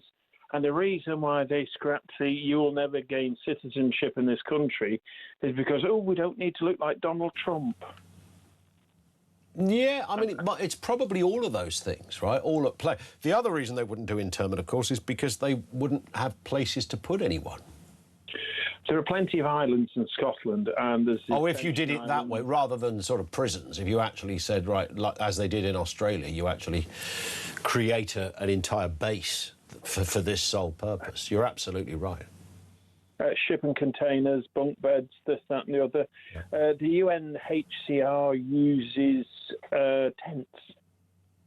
If you go to Syria and all of these other places, migrants basically get stuck in a tent. You know, they don't get a 3-star hotel and hot and cold running maid. What is, I mean, the bits that are unfathomable about this is I don't know in what world you would, you know, in most countries, if you and I tried to get into, if you try to turn up in Germany tomorrow without a passport, you'd be in jail by 6 o'clock. Yeah, and then... Or you'd be on a boat straight back, one of the two. Yeah. So how you get... The bit I can't fathom, I know this is like going over the most obvious ground, is how you end up arriving in Dover and within a matter of hours, and it is a matter of hours, you are sitting in a Holiday Inn in Gravesend or wherever it might be, and you have the complete liberty to move around and go to the pub if you want. I mean, that to me is just more than bizarre. Yeah, I like how the chap who came across on the boat, but when he stood up and went, ta-da, I'm English, and they gave the lift to the 4 people smugglers back to France, but never mind. He said, ta-da, I'm English, and they didn't know what to do with it. They didn't know to pat him on the back, arrest him for breaking into the country. And Can you get done for breaking into your own country? Yeah. The other comment I'd like to make is over the rise in energy. Right, OK, so you can Google this yourself. Hungary has a very similar intermix of energy resources as we do. So they use some nuclear, a fair proportion of gas, and some solar. They pay 10p per kilowatt hour domestic, 7p per kilowatt hour commercial. They have no standing charge. We pay 26p per kilowatt hour. And £220 a year standing charge. So £220 a year before you even turn the light on. So between that and the gas and electric, that's £300 bill for no energy supplied. Right. And so why is it 2.5 times dearer than Hungary if Hungary are still beholden to the same world gas price? So they've got the same, all the same restraints and challenges that we've got. Yeah, so they're buying the gas on the world market. So the same price then? Yeah, and I keep hearing this utter twaddle that it's because, we haven't got enough renewables, which actually means way more interconnectors, which is why we're actually having to redo the grid up when you've got small modular nuclear reactors for wanting to connect to rather than 50 end connectors around a solar farm. Yep. And it's obscene and it's virtue signalling. The whole thing regarding migration and energy is pure virtue signalling. It's an interesting point. James, you've thrown up a whole new debate there as well, and thank you for that. Really good to talk. James in Staffordshire. Reg says, whilst we're talking about Dolly, she got Glastonbury bouncing. She did headline, didn't she, at Glastonbury once, and I think it was an absolute, just a complete party. I mean, I know if you're headlining at Glastonbury, you tend to be, you're right up there, right? But she did. And I love the reference that you make there. Please reply. I want to tell you something important, says Isabella. OK. Do we know what that is, Finn? Yes, I've replied. So now we'll wait and see. Tell us something important. Because we can't text you back. Data protection and all of that. We don't have your data. Although we do have a joystick where we can see everybody in the country as they are listening, wherever they are. Look at you on the M6 in your red car right now. You think we can't see you? Covered every acre of your journey, mate. Dave in London, afternoon, Ian. Illegal immigration. It is becoming more and more evident that many of the Channel migrants are coming here via semi-safe routes because they are being escorted through each country, meaning the only dangerous part of the journey coming over the Channel by dinghy. Thank you for that, Dave. Just gone 2:30. This is Talk.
across the UK. On DAB+, on YouTube, on your mobile, and on your side. This is Talk. It is Talk 25 to 3. Jim in the Netherlands says, good afternoon, Ian. I would like to point out that, in my opinion, there were a couple of important points omitted from the government leaflet. We're talking about the leaflet that was advising or trying to teach people who'd come into the country not to rape or sexually abuse people, girls, kids as well. I mean, even saying it out loud, it's just like, really? Really? You made a leaflet of that? Does that not rather highlight the bigger problem here? Anyway, Jim says, a couple of points omitted. Number one, we do not throw homosexuals from four-storey buildings. Number two, also, we do not behead people in public. I think that practice stopped about 350, 400 years ago. I do not understand that these poor illegals might not be aware of this. These added points will hopefully help. Great show, says Ian. Says Jim, sorry. I'm Ian. Thank you, Jim, for that. And it is true. And I would imagine, and I say this time and time again, because I'm always aware that when you have the issue of illegal immigration, when you have that debate, you always stand with that sort of the left-wing sword of Damocles dangling over you, that the minute you mention criminality, and outdated views or misplaced or incompatible views with Western culture, there's going to be somebody out there that's going to fire that socialist arrow at you and say, that's racist, that. And it's like, no, that is not racist. For clarity, and I should say this every single time, I have no problem in believing that 99% of men that come over on boats mean no harm to anyone in any shape or form. I also have no problem in believing that they want to eventually get a job and do whatever. I think there's a lot of incompatibilities, but of course you only want 1%. And 1% out of 250,000 people starts to become a substantial number. We already have wrong-uns in this country, and the question, understandably, that follows is why would you want to import more wrong-uns? And of course, of the people on a boat, you don't know who the 1% is, because once you arrive here, you're allowed to just drift off and do your own thing, probably for years. I mean, that surely is extraordinary. If you proposed that as a piece in a dissertation, you'd be kicked out of university for being an idiot. 0344 499 1000. Now, Labour is now considering whether to finally back a ban on first cousin marriage in the UK, admitting there are serious concerns over the practice. A fresh attempt to outlaw it is expected from Dr. Luke Evans in the new year, after a previous bid was blocked by Sir Keir Starmer's government last year. Let's get a word from Nuria Khan, broadcaster, podcast host, I was about to say an ex-Muslim commentator. But you're an ex-Muslim, but you are still a commentator. I think that's fair. Yeah, absolutely. Nice to have you with us. What do you make of this, of course? Because there was a little bit of uproar in Parliament. You'd have followed this as closely as I did as well, where there were some MPs actually making the point that this is a cultural thing. It's right. It's OK. All the issues around health and concerns about cousin marriage are all misconceptions. They're all kind of mischief. It's a bit racist as well. Nothing to see here, said some of those Labour MPs. Your thoughts?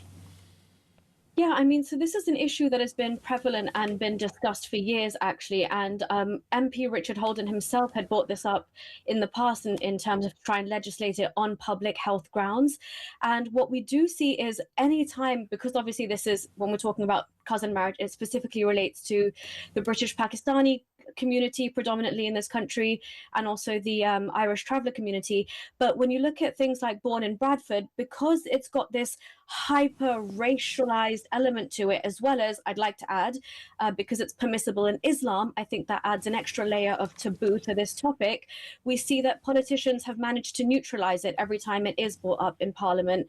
And I would like to give a mention to even years ago, former Labour MP Anne Cryer tried to bring up this issue, and she was criticised heavily just because, the same, as we see in the same labels of racist, Islamophobic, yada, yada. Yeah, Ankara has been a real voice in these in these areas, as you know. Let's have a listen then to one of those MPs that I was just alluding to, Iqbal Mohammed.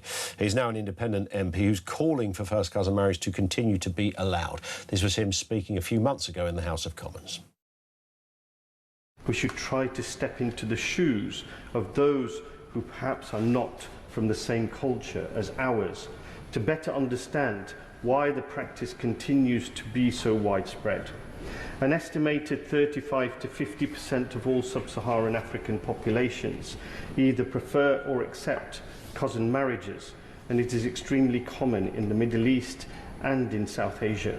I would therefore urge the House to vote against this motion and to find a more positive approach to addressing the issues that are caused by first cousin marriages. So that was him. You'll be more than familiar, Nuria, with that speech that he gave to the House of Commons. What is this religious? Is it politics? What's is it health? What are the? I mean, I would have thought the last one is the most important area of concern because there are genuine and demonstrable concerns over health. Yeah, you'd think so. And you'd think that the interests of these unborn children and the children currently living with debilitating lifelong disabilities would be, the main reason for this to get passed. But when you look at the MPs, for example, like Iqbal Mohammed, you will see, and I say this coming from somebody of Pakistani heritage myself, the MPs that are standing in Parliament to try and stop the banning of cousin marriage are usually from Pakistan themselves. Okay. And because it's such a potent issue back home, I mean, he's using the argument ad populum, which is just, it's a legal a fallacy in general. But because, as I mentioned before, and I'd like to put this on record because a lot of people are trying to say, oh, Islam doesn't permit it. But under classical Islamic law, you are allowed to marry your cousin. And that makes it very difficult for MPs who do consider themselves Muslims and pious ones at that, for them to stand up and say, we need to get rid of this through and through. So they'd rather argue for education. But we've had education on this issue for years and nothing seems to have changed. What is the reason for it? Is this a kind of, I'm just taking a stab at this, was it just about families remaining families? Was that the kind of basic underpinning theory behind allowing cousin marriage? Yeah, so historically, I mean, there's a lot of in-group preference. When you talk about these Pakistani communities, especially the ones that were covered mostly in the Bourne and Bradford research, they hail from an area called Mirpur, which is heavily kinship-based, and they have these big clans, which is called like a braderie system. Essentially, it's an effective tribal system where inheritance, property, and marrying within the family is preferable because you know them more than you know strangers and outsiders, and it also allows for a certain level of control to be maintained within the family and disputes to be settled, etc. that way. But as you can see, Ian, that would open another whole host of issues when it comes to honor-based abuse, forced marriage, coercion, child marriage, being promised your cousin at an early age, all of those things, and chain migration from Pakistan to and fro. And talk us through, if you can, on the health problems then. What are the potential implications of cousins marrying? Well, I mean, some people argue that the figures in the Bourne and Bradford research are, slightly contested or whatever. But I mean, even if we go by that, 37% of Pakistani heritage babies had first cousin parents. So there's already an 11% increase in terms of speech and language problems, but also a 54% chance of them having not reached a good level of development by the age of 5. And there are certain documentaries which have actually covered families who have come from multi-generational cousin marriages. And if you look at the more modern kind of the modern generations, they are so remorseful at what's happened, and they have this sense of guilt that had they been told and had they known that they could refuse a marriage or say no according to British law, it would have helped them from being in a situation now where their child effectively is dependent on the state for the rest of their lives. What do you sense then, this latest, not quite a U-turn, but Labour have certainly opened the door to be more persuaded, perhaps, on this, because they didn't like this at all. It goes very much against the idea that Labour are going to start messing around with what is intrinsically religious-based. Would be a no-no to the party, but it seems that they're now willing to consider it. So something must have changed. I don't know what that would be. I know. I mean, you get a sense that obviously they're trying to focus more on the serious concerns that it's been deemed. So I'm guessing that relates to public health and safeguarding. And obviously with the failed experimentation of mass migration and chain migration from Pakistan factors into this heavily, as does bigamy and Islamic marriages happening under the table. I think obviously now the problem has become too large to ignore.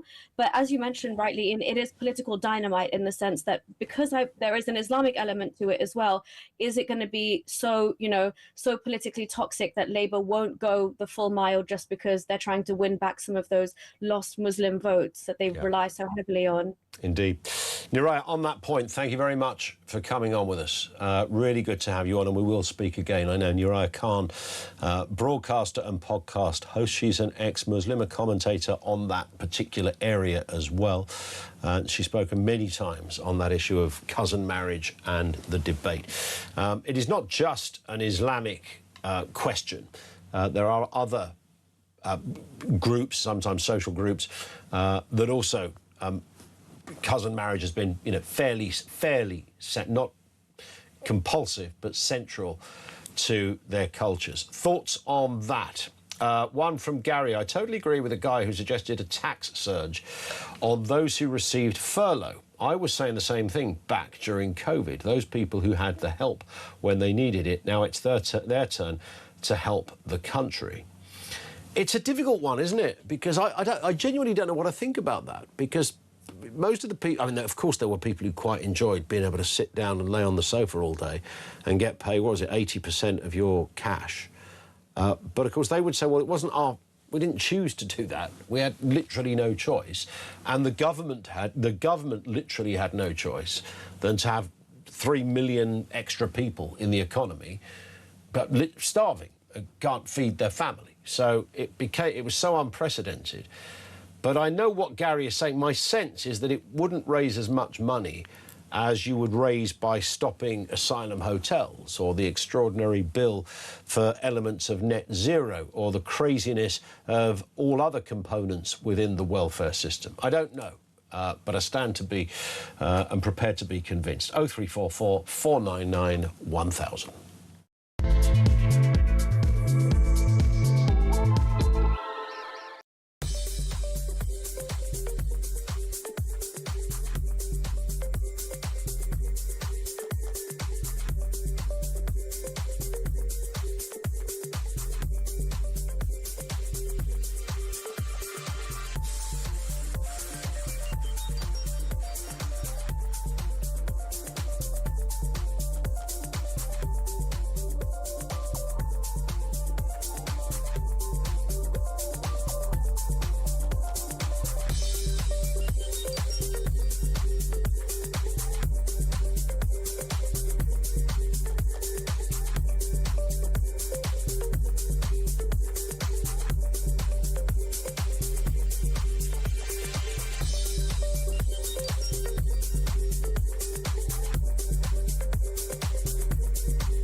Go to Calais train station? Yes, train station. Okay.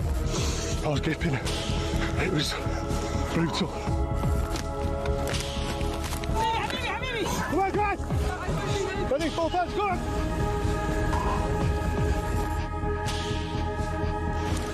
And they're on the way over to UK.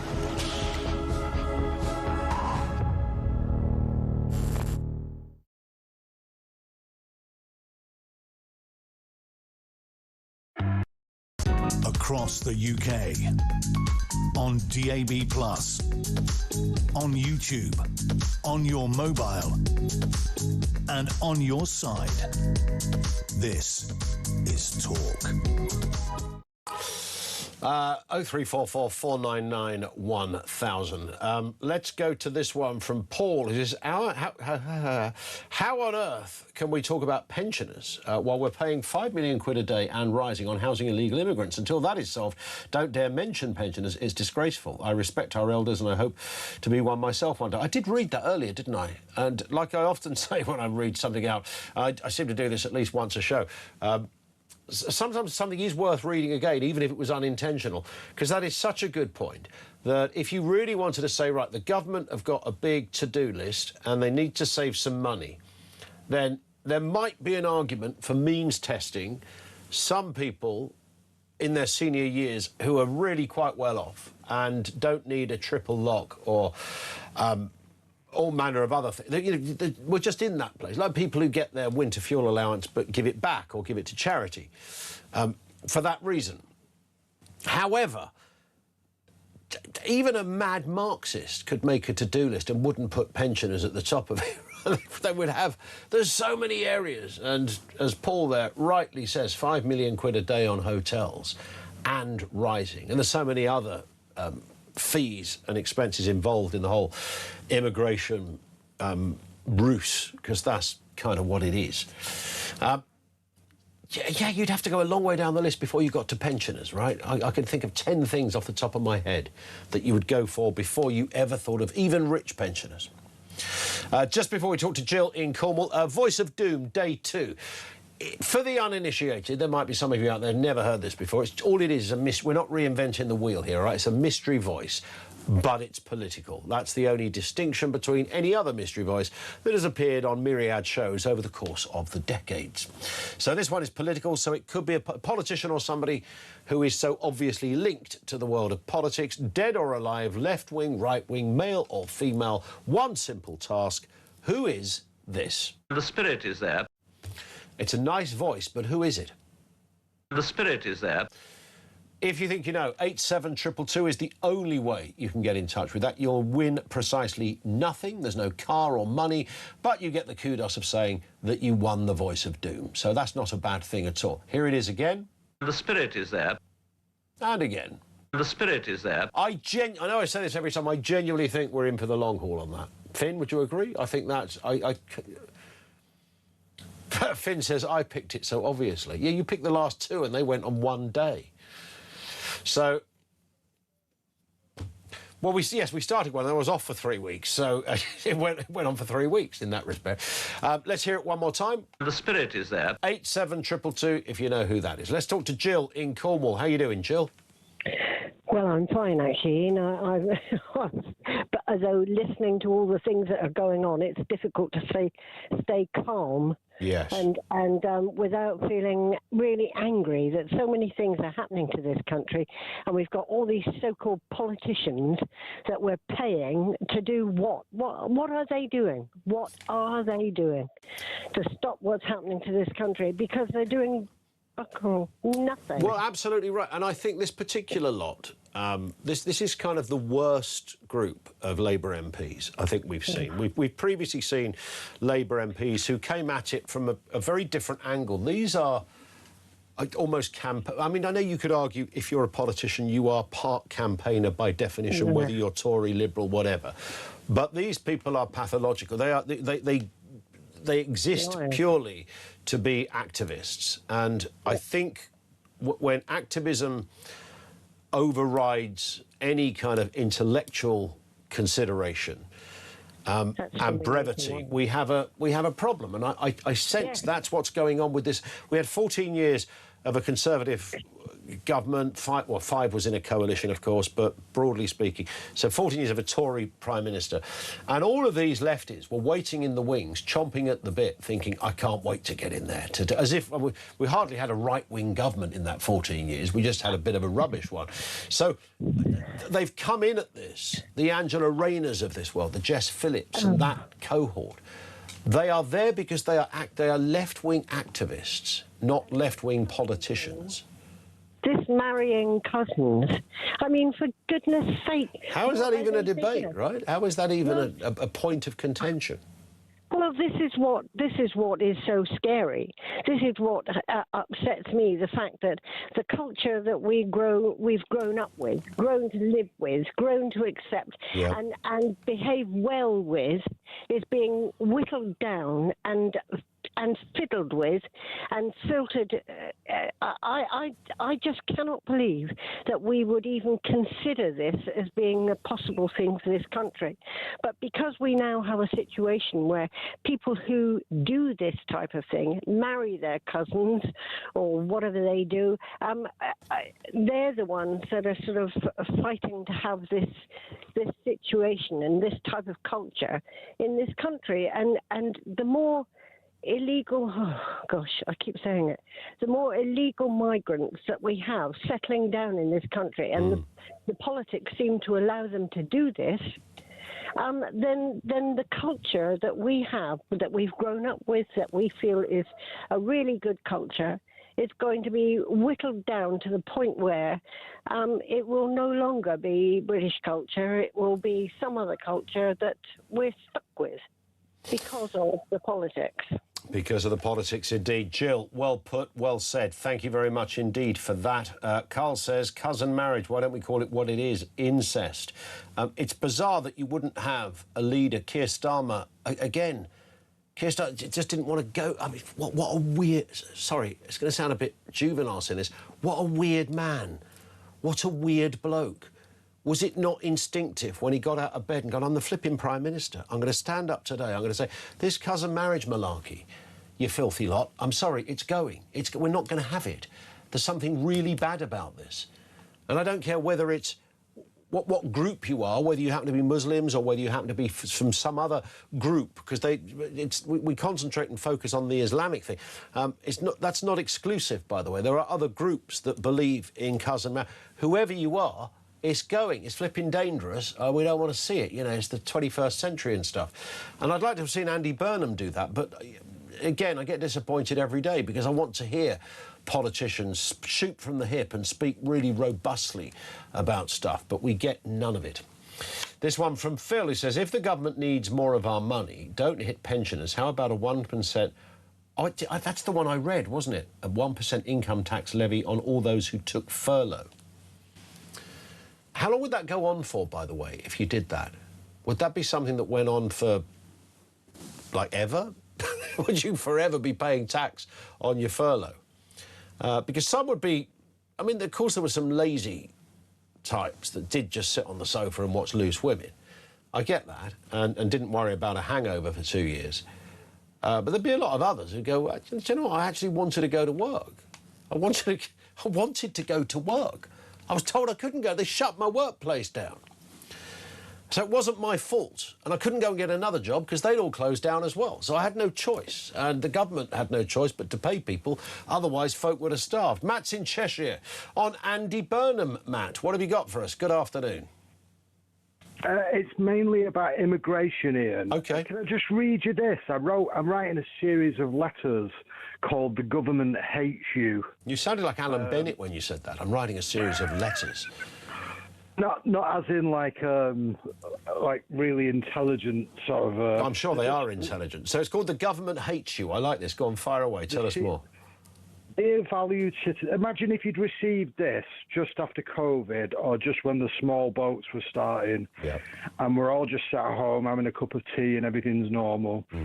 We are currently, dear valued citizen, we are currently dispersing violent, worthless foreign men nationwide and near to you. It's obviously a really good idea and not being done purposely. We appreciate your apathy on this issue. Thank you for your cooperation. Yeah. I like it. How many people do you think would have reacted to that positively? You should put that in a book. I mean, you should compile a book of those kind of letters. I've done another one on the NHS. It's basically just about, you know, we're British, but our government hates us, and they're writing letters to us to tell us that we're no longer welcome, we're no longer useful, and they're just going to basically insult us via the medium of letter. It's insult you via paper. I love it, Matt. I love it. I'd keep putting those together and get them published in a book somewhere, somehow, self-published or otherwise. I think it's a great idea. Matt, thank you. I love that. I love the thinking. And it just, you know, when we sort of joke and we satirise and we lampoon a bit, but underpinning all of these things is the fact that we've been taken to this place by successive governments, but it's got booster rockets, this current government, into this place where that's what we believe of our political masters. How bad is that? Here's the voice of doom. The spirit is there. 87222, if you know who that is.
Across the UK, on DAB+, on YouTube, on your mobile, and on your side. This is Talk.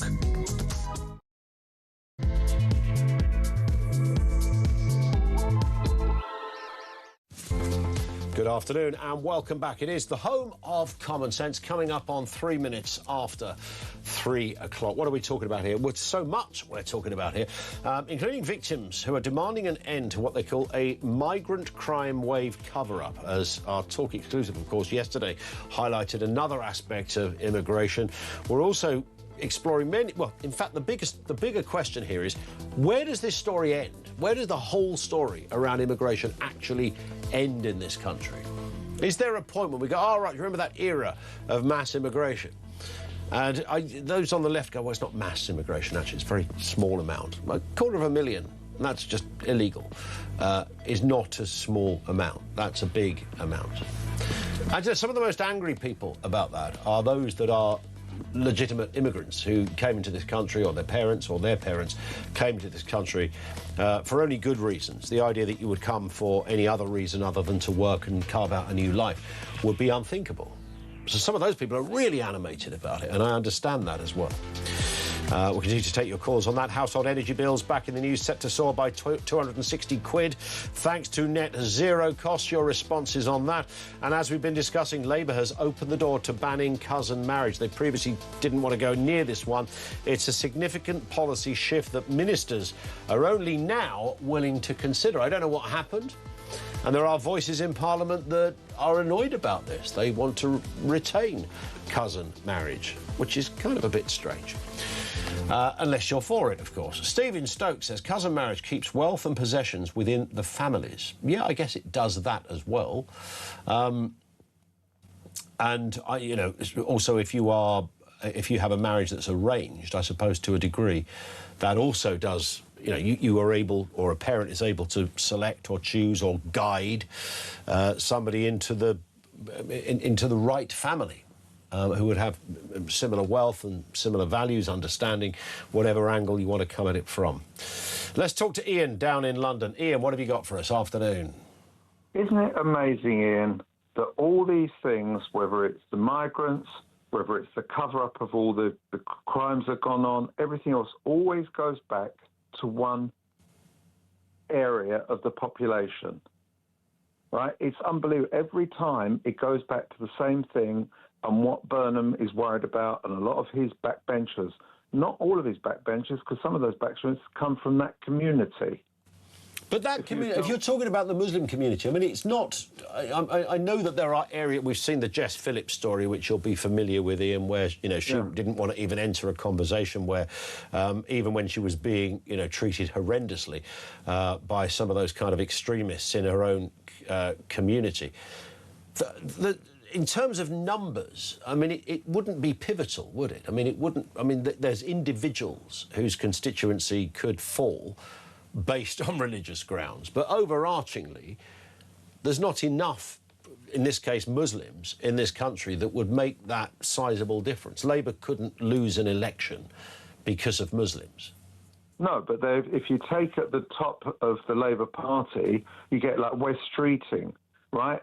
Because I live just down the road to his constituency. He just got in by the scrape of his teeth. He did? What is it? A couple of hundred, isn't it? Yeah. And I can tell you now, they actually hate him in the area. They hate him in the area. There is no chance, if he does like with what it is, he will not get re-elected for that constituency, right? But all these problems come apart, and it is ruining the whole country. And as you say, there are immigrants that are here from Muslim backgrounds, from Sikh backgrounds, from every background that hate what's going on because they're being dragged down by what's going on by these others. If you ask a lot of Muslims, do you think you should have cousins marrying cousins? They say no. So why are these people doing it?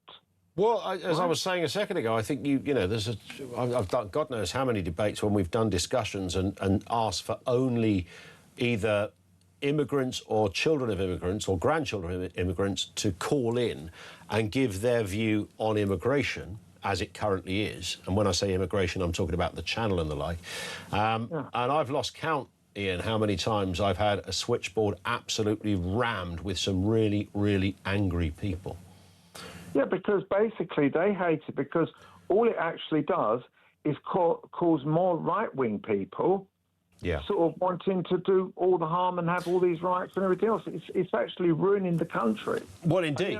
And if you were Rishi Sunak's mum and dad, you'd probably be royally peed off by some of what is going on.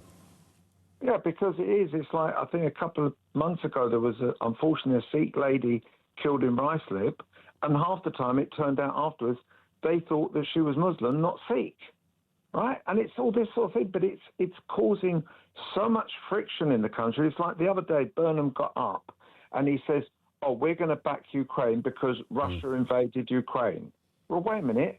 Didn't Hamas and the terrorists invade Israel? But he's now trying to cause more problems for Israel with this business. Yeah, it's interesting, isn't it?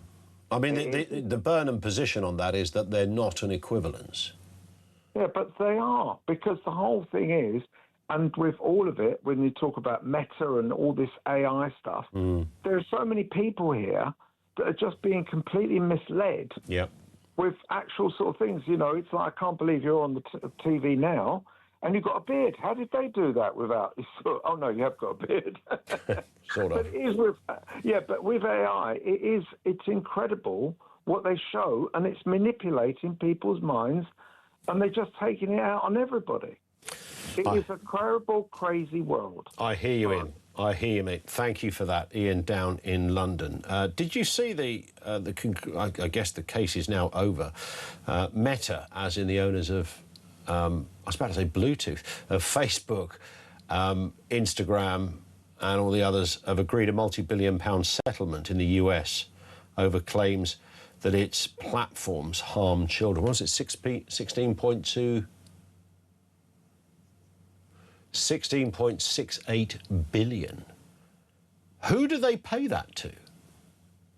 Do they pay that to the court?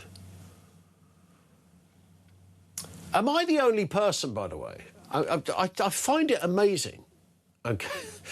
If you think of, and this is a bit of a stereotype of right-wing thinking, so I would be classed in that group of right-wing thinking, but a lot of people, and of course these things are all a spectrum, right? So there's right-wingers, then there's extreme right-wingers, there's left-wingers, then there's extreme left-wingers. So I've always thought that instinctively most people are of the right, okay? I believe that to be almost the biological and psychological makeup of a human being is you're almost predisposed to be right-wing, if that's the way somebody wishes to term it. And that carries with it some obvious beliefs. Now, freedom of speech and all the rest of it is huge. Taste and decency is always huge. So you would likely be more the guardians of taste than somebody on the left, for example. Somebody on the left would go, yeah, it doesn't matter. It doesn't matter, if your kids see nudity or porn. I'm stereotyping here. But on the right, that group would be, on balance, more animated about that stuff. Despite having bigger views on free speech, they'd be more animated on protecting children. But for some reason, when it's come to this social media thing and kids and the like, and don't ask me why this is, the big chunk of the right are against a ban on social media. They're against it. They absolutely hate the idea. Now, I know there's other elements at play here, things like digital ID and government overreach, and I do get that argument. But predominantly, when you look at some of the stuff that crops up on your social media, even if you allow for all the good stuff on social media and social media-based platforms, of which we here at Talk utilise to the tune of millions of people clicking on each week. So there is a big interest. Big news organisations, politicians use social media as almost the default place to initially make policy announcements or big announcements and stuff. So I get it. I'm not stupid. But I also know that what comes with that is a lot of really, really bad stuff. And in the same way, if you said to somebody, I'm going to hire Wembley Stadium, we're going to get 100,000 people in there, and 80,000 of those people are going to sit and have a right old chinwag, and it's going to be fantastic, and they're going to debate stuff and have a good time. The other 20,000 are going to bring guns and knives and kill each other. Would the local council allow that event to take place? Well, we know the answer to that. They go, of course you can't. What, really? Yeah, they're animals, mate. They're going to kill each other. They're going to do what? They're going to be waving their genitals at people, going, look, this is all right, isn't it? Look, it's me willy. That sort of stuff. Really? Then they're going to show pictures of other people's bits and pieces. Then they're going to show pictures of people being murdered and crushed and somebody's head being snapped in an industrial iron press or something. Everything bad you can think of. They're going to show it. Animal torture, child torture. It's all going to be there on social media. You wouldn't allow that in any other setting, would you? So am I the only person who's politically in that place on most stuff, but can really see the persuasive arguments as to why kids should not be looking in the same way that kids should not be looking at pornography? You know, I had an interesting discussion with Johnny Vaughan a little while back, the radio presenter, about Playboy magazine. Now, Playboy magazine's got a really interesting journalistic history. I don't know if you know this, Finn.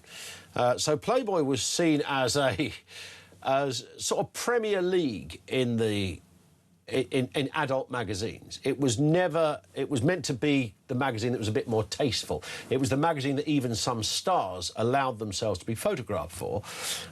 not necessarily naked, but almost naked. So it was sort of sat in a slightly different place. But beyond that, Playboy actually had some really good journalism in it back in the day. And Johnny Vaughan was talking about, he mentioned like half a dozen things. They did this article in the 60s on this, and they were the first publication to ever talk about that. And he's got that kind of mad, when I say mad, I say that kindly, sort of erratic but positively so mind that sort of goes all over the place. And he was quoting all of these amazing stories, long reads, as they call them journalistically, that Playboy had done. So, but you still wouldn't argue, well, let the kids watch it, let the kids read it, because it's got a really interesting piece about how NASA began, or a fascinating bit on what Beethoven did in his spare time, you know, that kind of stuff. 8 pages of Beethoven, 2 pages of front bottoms. So which one would you go for? It was the best I could think of off the top of my head. But you wouldn't let the kids see it. And the same with social media. I can totally see the arguments of, well, why would kids be looking at this stuff? I mean, I'm in an interesting position at home because my kids are going, well, can I have Snapchat? Because it's not banned for for half a year yet. It's like, well, that would be ridiculous. A, no, because you're not old enough anyway, even under the old rules. And I don't see what good is going to come of that. I can see what use is, although, you know, my little boy's got cousins. They're a bit older than him. They're sort of 15, 16. Who don't know anything bad about Snapchat. They use it largely as a messaging platform. And that's it, and for nothing else. I've also got a mate down the road, though, whose daughter went down a right old rabbit hole of some really disturbing stuff, courtesy of Snapchat. So I can see the reasons, which has led to Meta, who've agreed to pay 12.26 billion quid to dozens of US states to settle claims that its social media platform harmed children. So this is the biggest landmark trial of its kind. Meta accused of knowingly and deliberately designing features that get children addicted to its platforms like Facebook, Instagram or WhatsApp. WhatsApp is the hidden bogeyman, by the way, of the whole social media story. It's not even on the list, interestingly, of things the government are wanting to ban. According to court papers, the company's denied any wrongdoing while agreeing the settlement. That's usually how it works. We deny it, but we're going to pay out anyway. That tells you quite a lot. 29 states brought these claims to Facebook.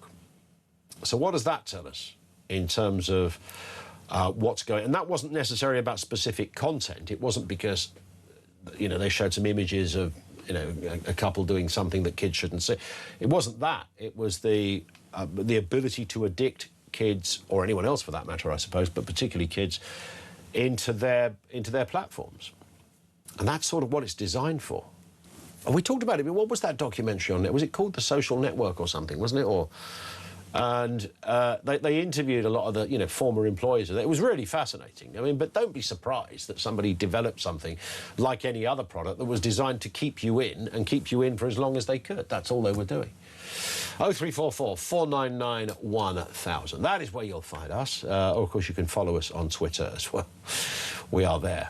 And still there, in a domineering way as well. Lines are open.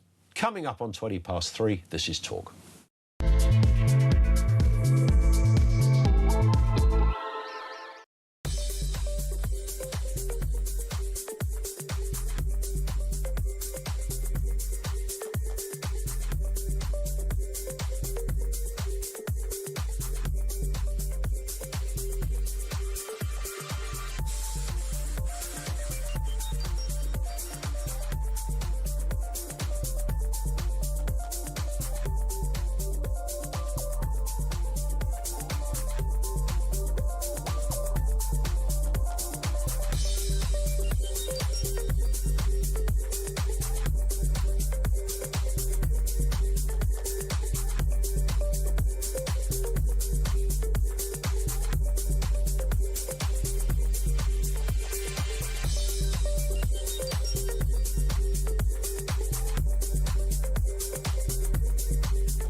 go to Calais train station? Yes, train station. Okay. I was gaping. It was brutal.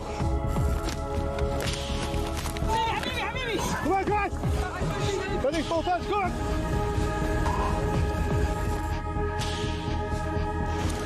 And we're on the way over to UK.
Across the UK, on DAB+, on YouTube, on your mobile, and on your side.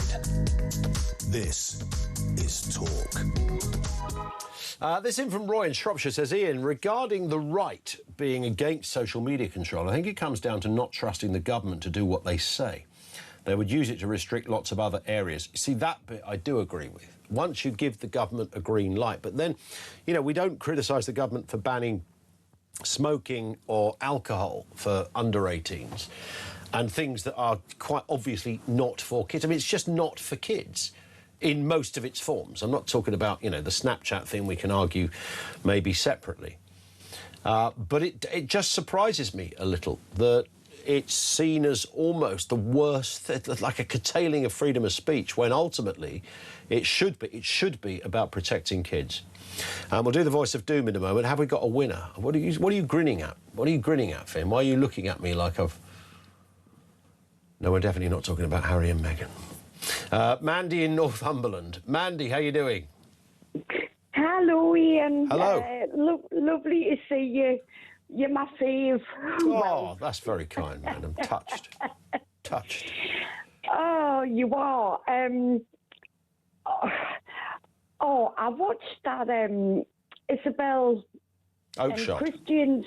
Yes. The boat documentary. Oh my goodness, Ian! Shocked. I mean, I was shocked before, but flipping hell. Did it shock you? Did it surprise you, though? Because, you know, we're aware of the story already. It didn't surprise me, but it was like... Yeah. Oh, when he was on about... oh, bloody hell, what was he on about? There was a lot, wasn't there? There was a lot in there, a lot of stuff we didn't necessarily know or I'd only heard about things that go on. So to see it, Invading Britain, it's called, The Undercover Migrant Returns, because of course he's done stuff on this before, and it is available to watch on YouTube too, for those who haven't seen it. So you were quite, you thought it was an interesting piece. Oh, I did, but I'm quite frightened, actually. You know, when people say, well, the government's saying, oh, there's engineers and doctors, I'm like, flipping hell, please. Did it make you want to do the journey yourself, Mandy? Oh, God almighty, I wouldn't get past friggin' Newcastle. You could do it over the Tyne, couldn't you, I suppose? as a bit of a brief warm-up to events. Yeah, I mean, it took a lot of hard work for them to put it together, not least because it is actually, I mean, you know, he did it brilliantly and it was great, but of course there's always a danger element to it, particularly if he'd been rumbled. Definitely. Somebody could have given him a right pasting for that. And I don't think you'd be a brickie anymore. Do you reckon or not? Well, I don't, because he's done quite a lot now in different areas. So I don't know whether Christian is still back on the hod, as we call it in the building trade. We will see. Listen, Mandy, Ian, it's frightening. It's frightening. I love your spirit, Mandy. Are you somebody who's always happy? Oh, God, no. I'm flipping depressed all the time. Oh, yeah. All right, so you're quite a Mardy old sort, are you, most of the time? But I love your show. Well, seeing you. You're very kind, and I thank you for that, Mandy. It's great to hear from you. Thank you, Mandy in Northumberland. This one comes in from Terry in Brentwood, who says, afternoon, Ian. The objection to a ban on social media is because we all know that all of those unacceptable posts can easily be removed by the provider if the fines are big enough. Look how the algorithms show you the adverts. We also know the protection of kids argument for a ban by the government is about control. But is it about control? I hear lots of people say that, but I've never seen any evidence of it. But I do share the precaution. The idea that you give the government a green light, but then we do give them a green light for lots of other areas, like, you know, what can be said in certain settings, what films you're allowed to watch, because there are certain certificate. Social media does sit in a slightly different place, and I understand that too, and I can see the reservations. But overarchingly, let's take it in the spirit that we're told it's intended, and that is to protect kids. I do agree, however, with what Terry said, and I'm not buying into this malarkey, that social media companies cannot ban bad stuff. That's just hogwash, right? That's just balderdash. High-octane nonsense. Of course they can. They can serve you up. I think I'm right in saying this. If you're on TikTok, for example, and our producer Finn, who's a couple of years younger than me, so therefore slightly more TikTok savvy, could maybe tell me this. I think I'm right in saying if you're watching a TikTok video, it could go down to the last second before it decides what's going to serve you next. It's that quick. Is that right? He says no. So it'll be a few more seconds than that. Because it could essentially... So, but the point being, it knows what you're looking at and will serve you something similar for the next offering. So the point is, it's very quick. Let's assume that, because it's bloody quick. So it knows that. So if it can do that, so it knows what you like and it will serve you what it likes. And as Terry that just made that point about the ads? Yeah, it will also fire ads that are relevant to what it thinks you like, and it can do that really quickly. Don't be telling me that of all the amazing stuff you can do with technology, not only do we carry mobile phones around in our pocket, which 25, 30 years ago would have looked like something from Star Trek, we're about to get bendy ones. Well, there's already bendy ones. Folding phones. I think Apple are bringing one of those out next month.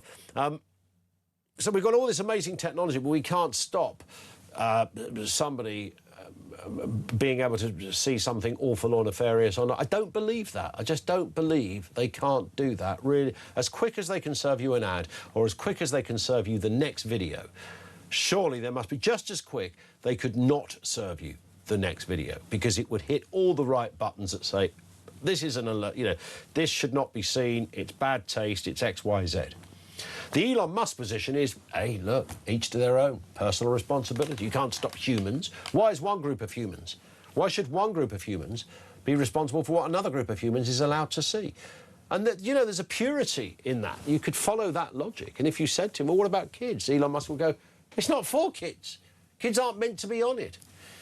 But, of course, they are. And it's not like we're dealing with who you allow into a cinema where you can ID someone, physically see them. You're talking about something else. Well, you can't control it in the same kind of way. But I do definitely, to go back to Steve's point and others, Terry's point and others, I do share. I still have a reservation over it. I'm not 100% sold because I do question the reasoning. Helen is in Leicestershire. Helen, how are you doing? I'm doing well, Ian. How are you? I'm very well, thanks. What have you got for us? Good. Well, I'm a bit of an outlier, I think, on talk. I'm really... Oh, Helen, you've got... UK. Sorry, say that. You just cut out when you were about to tell us the big headline there. I'm really... You're a bit of a what? Really outlier. An outlier because...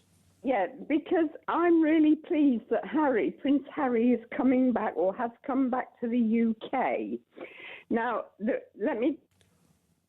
You what? How did you get on air, Helen, with this, with these kind of views? Your producer, that. How the heck did you get on the radio with these horrendous views? I would be fining you like Facebook have just been fined. That's what I'd be doing right now, Helen. No, I'll tell you why, Ian. Because I think that Harry, don't get me wrong, I don't condone his behaviour in any way, shape or form. Yes. But there's a difference between condoning something and trying to understand it. Now, I identify with Harry to some extent. I don't want to get too personal, but... Same age as Harry when his mother died. Helen, your line keeps disappearing on us. Can you hear us again? Sorry? Can you hear us? Because your line just disappeared again 2 times. So okay. you're saying you identify with Harry for...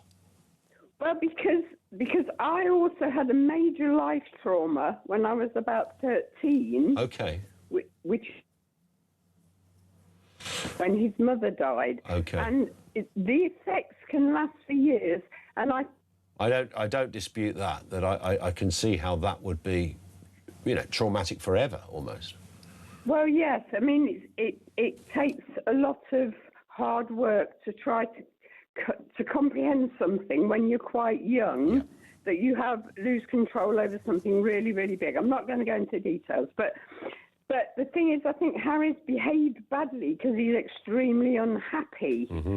And I think now he's back, I don't know, obviously, but he may, be happier. And therefore... Do you think we'll be happier as a people because Harry and Meghan are back? Are they going to reinvent themselves? Because, I don't know. I mean, I think to some extent that depends on them, doesn't it? But I think we should just maybe, if I may say this, just back...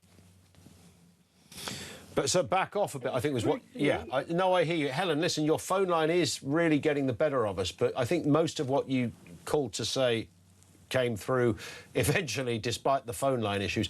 Thank you very much, Helen in Leicestershire.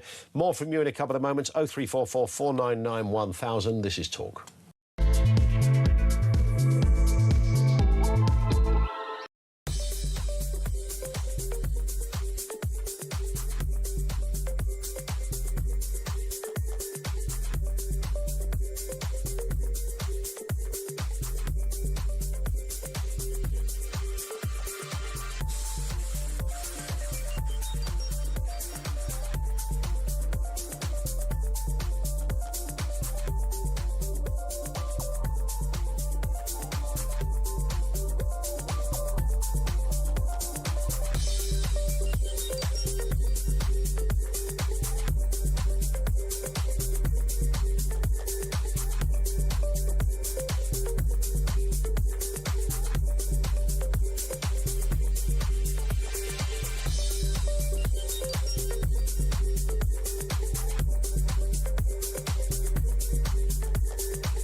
Across the UK, on DAB+, on YouTube, on your mobile, and on your side. This is Talk. Just gone 3:30. We'll do the voice of doom in a couple of moments' time. Have we got a winner? On date, really? It was a really tricky voice. Has somebody gone and won it? Steve in Rushton says, great show as always. I'm happy that Facebook has been dealt this blow in America. I detest Facebook. I look at an RSPCA post once and now my feed is full of animal cruelty and stuff I don't want to see. The algorithm is awful and there's no easy way to clear it. Yeah, there is a bit of that, isn't there? And then also, for some bizarre reason, and I think we've all experienced this, well, Steve's a great example. You look at something, you might have looked at something once. The thing you first looked at, you might not have searched for it, but it's come up because either somebody has retweeted it, so you've looked at it, and therefore it's decided, oh, you're interested in this or that or the whatever. But don't anybody be telling us that the algorithms are not good enough to get rid of the bad stuff without the government having to come along and ban it for us. Now, did you see this story that Birmingham is going to become England's first 20-mile-an-hour city?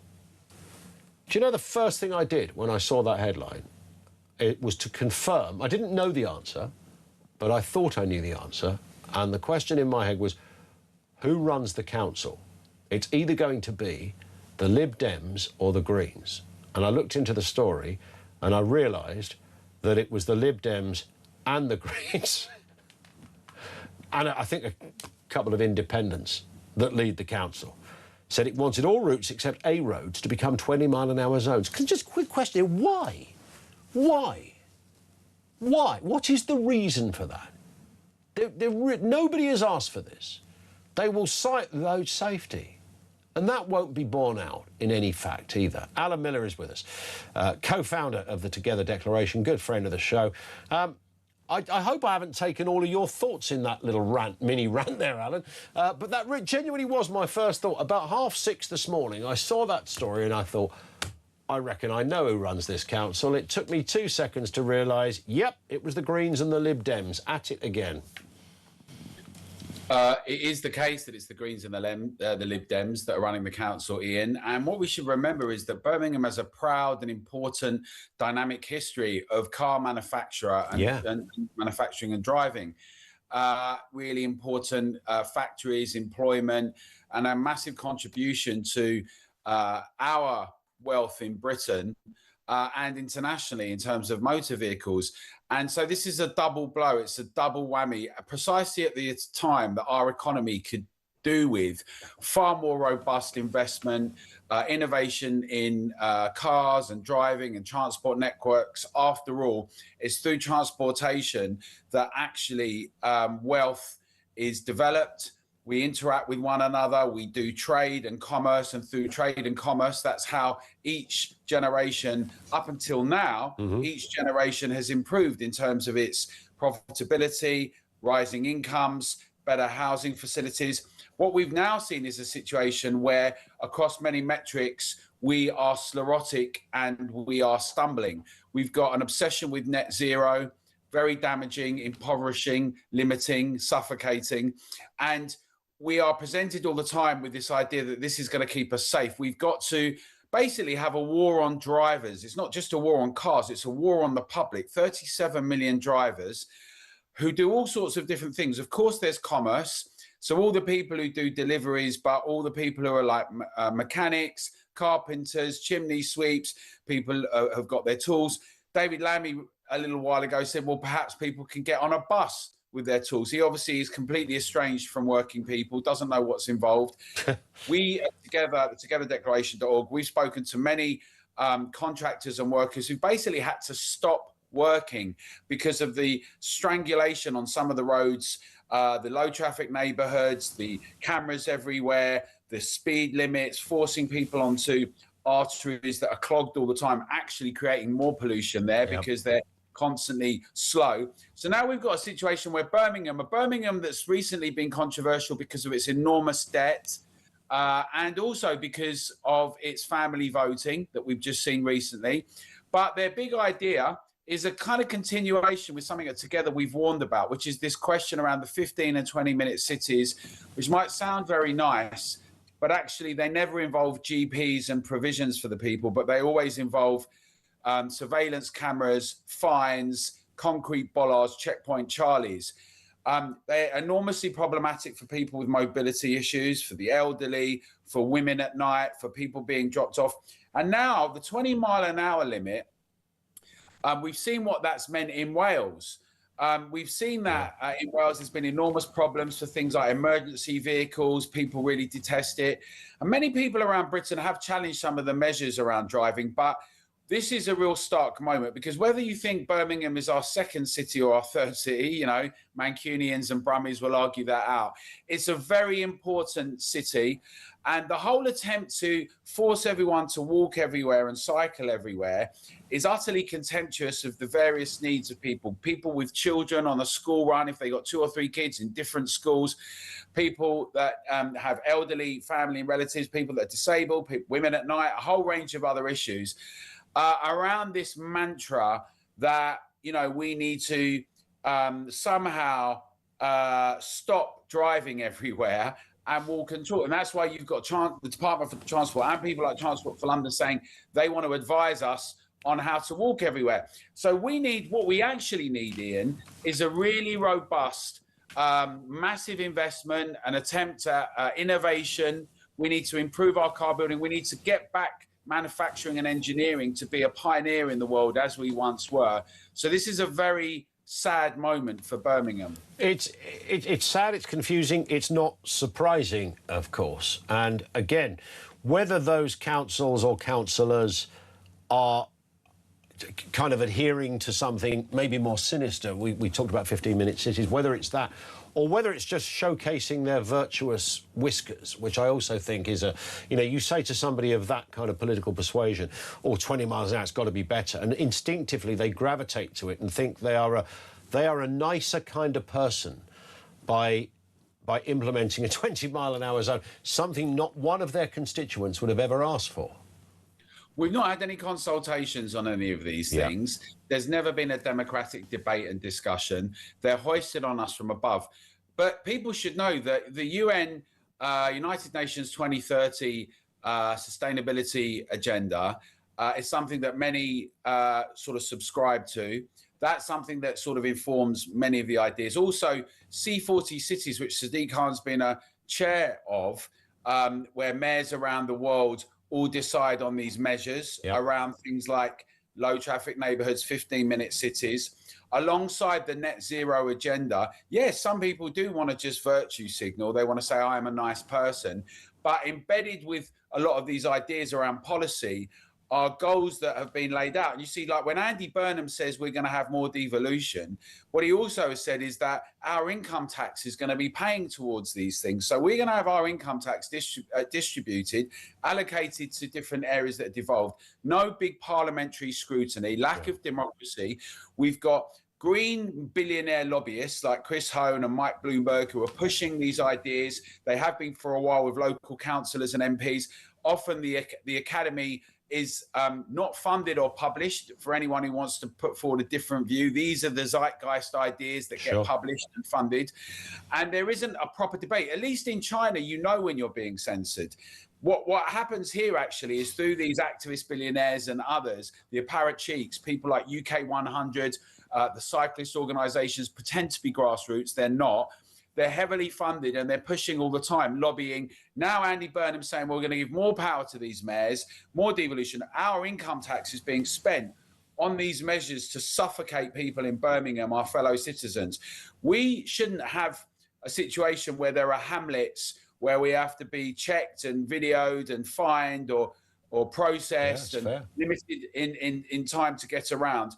It's really problematic. And the people of Birmingham have not had a say on this. People should remember when they tried to do the clean air zone in the Midlands, at least 50,000 people didn't pay and they rejected it and they won their appeal and they weren't going to do it. So there have been measures that are ongoing. And we know that the Greens in particular, but Lib Dems as well, have got these suffocating measures.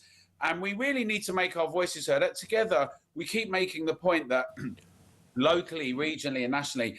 If we come out, if we actually lobby, if we send emails, if we put out flyers, if we talk to our fellow neighbours, our colleagues, if we protest, if we do events, we let MPs know and vote. Obviously, people need to vote. Yeah. But across the board, if we do all these things, we can win things. We have won in the past. We got the Department of Transport to stop funding livable streets. The Labour Party reintroduced it. But we've got measures that we've managed to win across the board through people organising locally, regionally, nationally.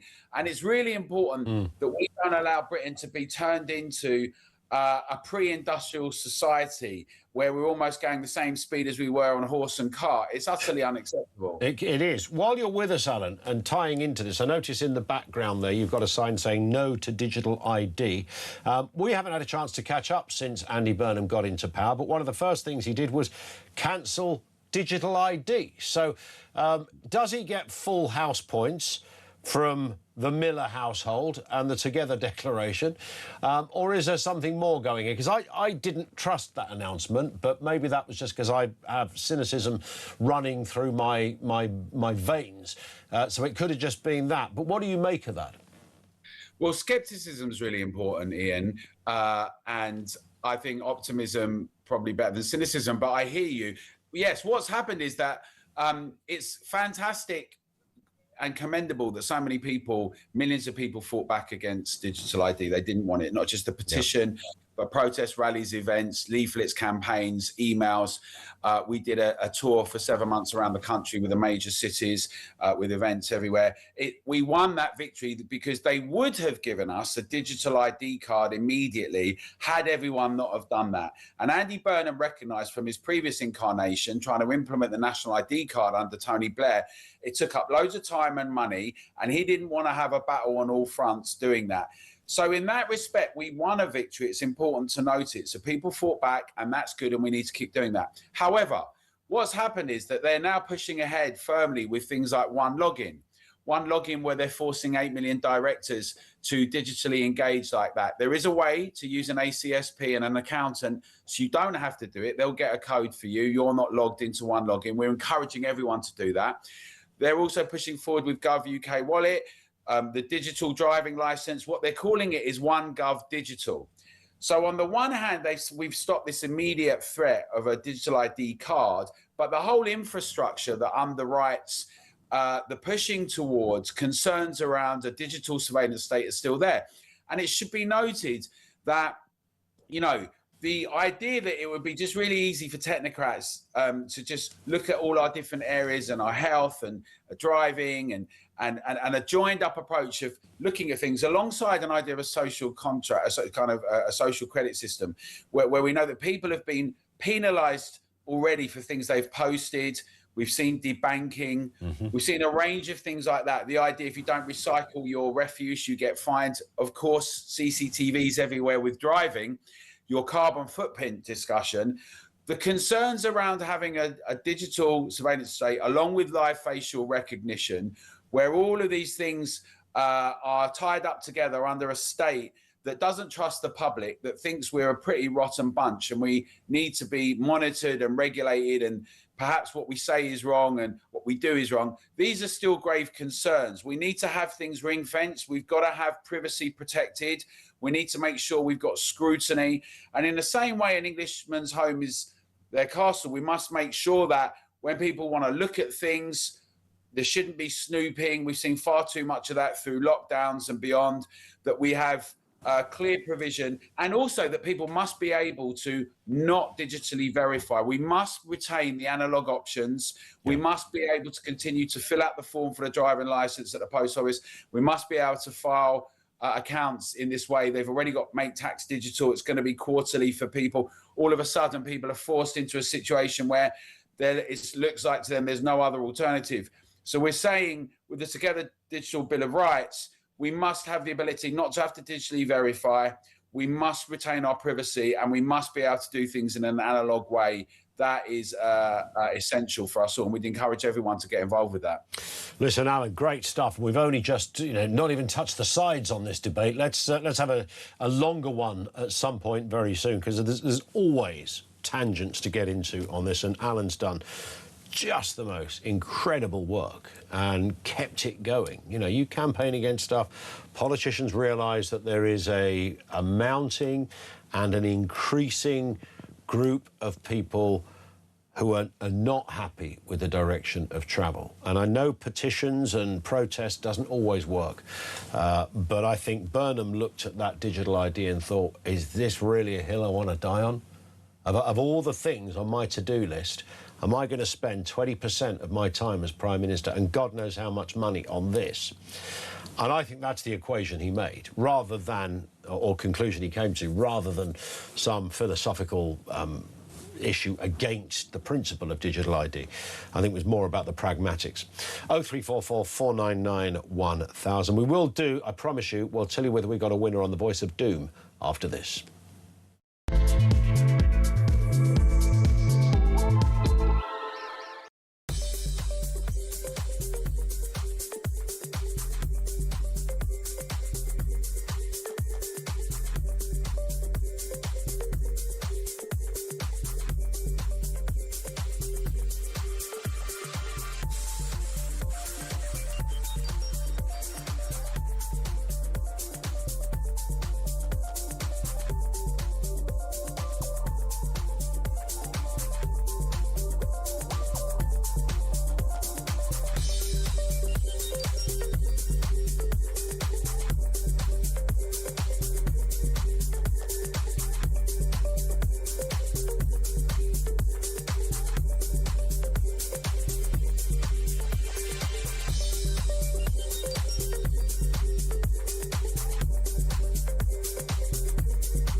Go to Calais train station? Yes, train station. Okay.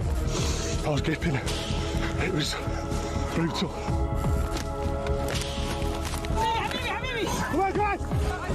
Ready, full touch, go on!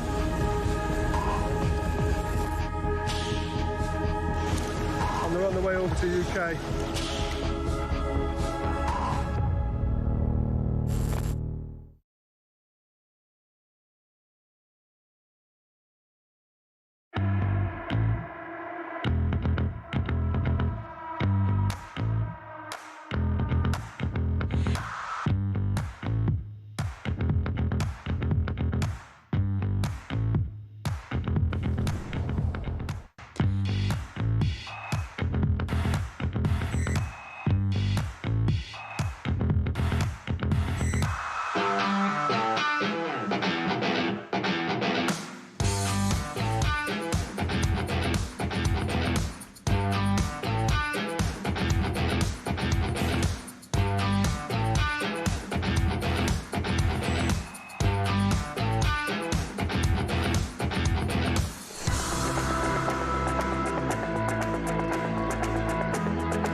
Across the UK, on DAB+, on YouTube, on your mobile, and on your side.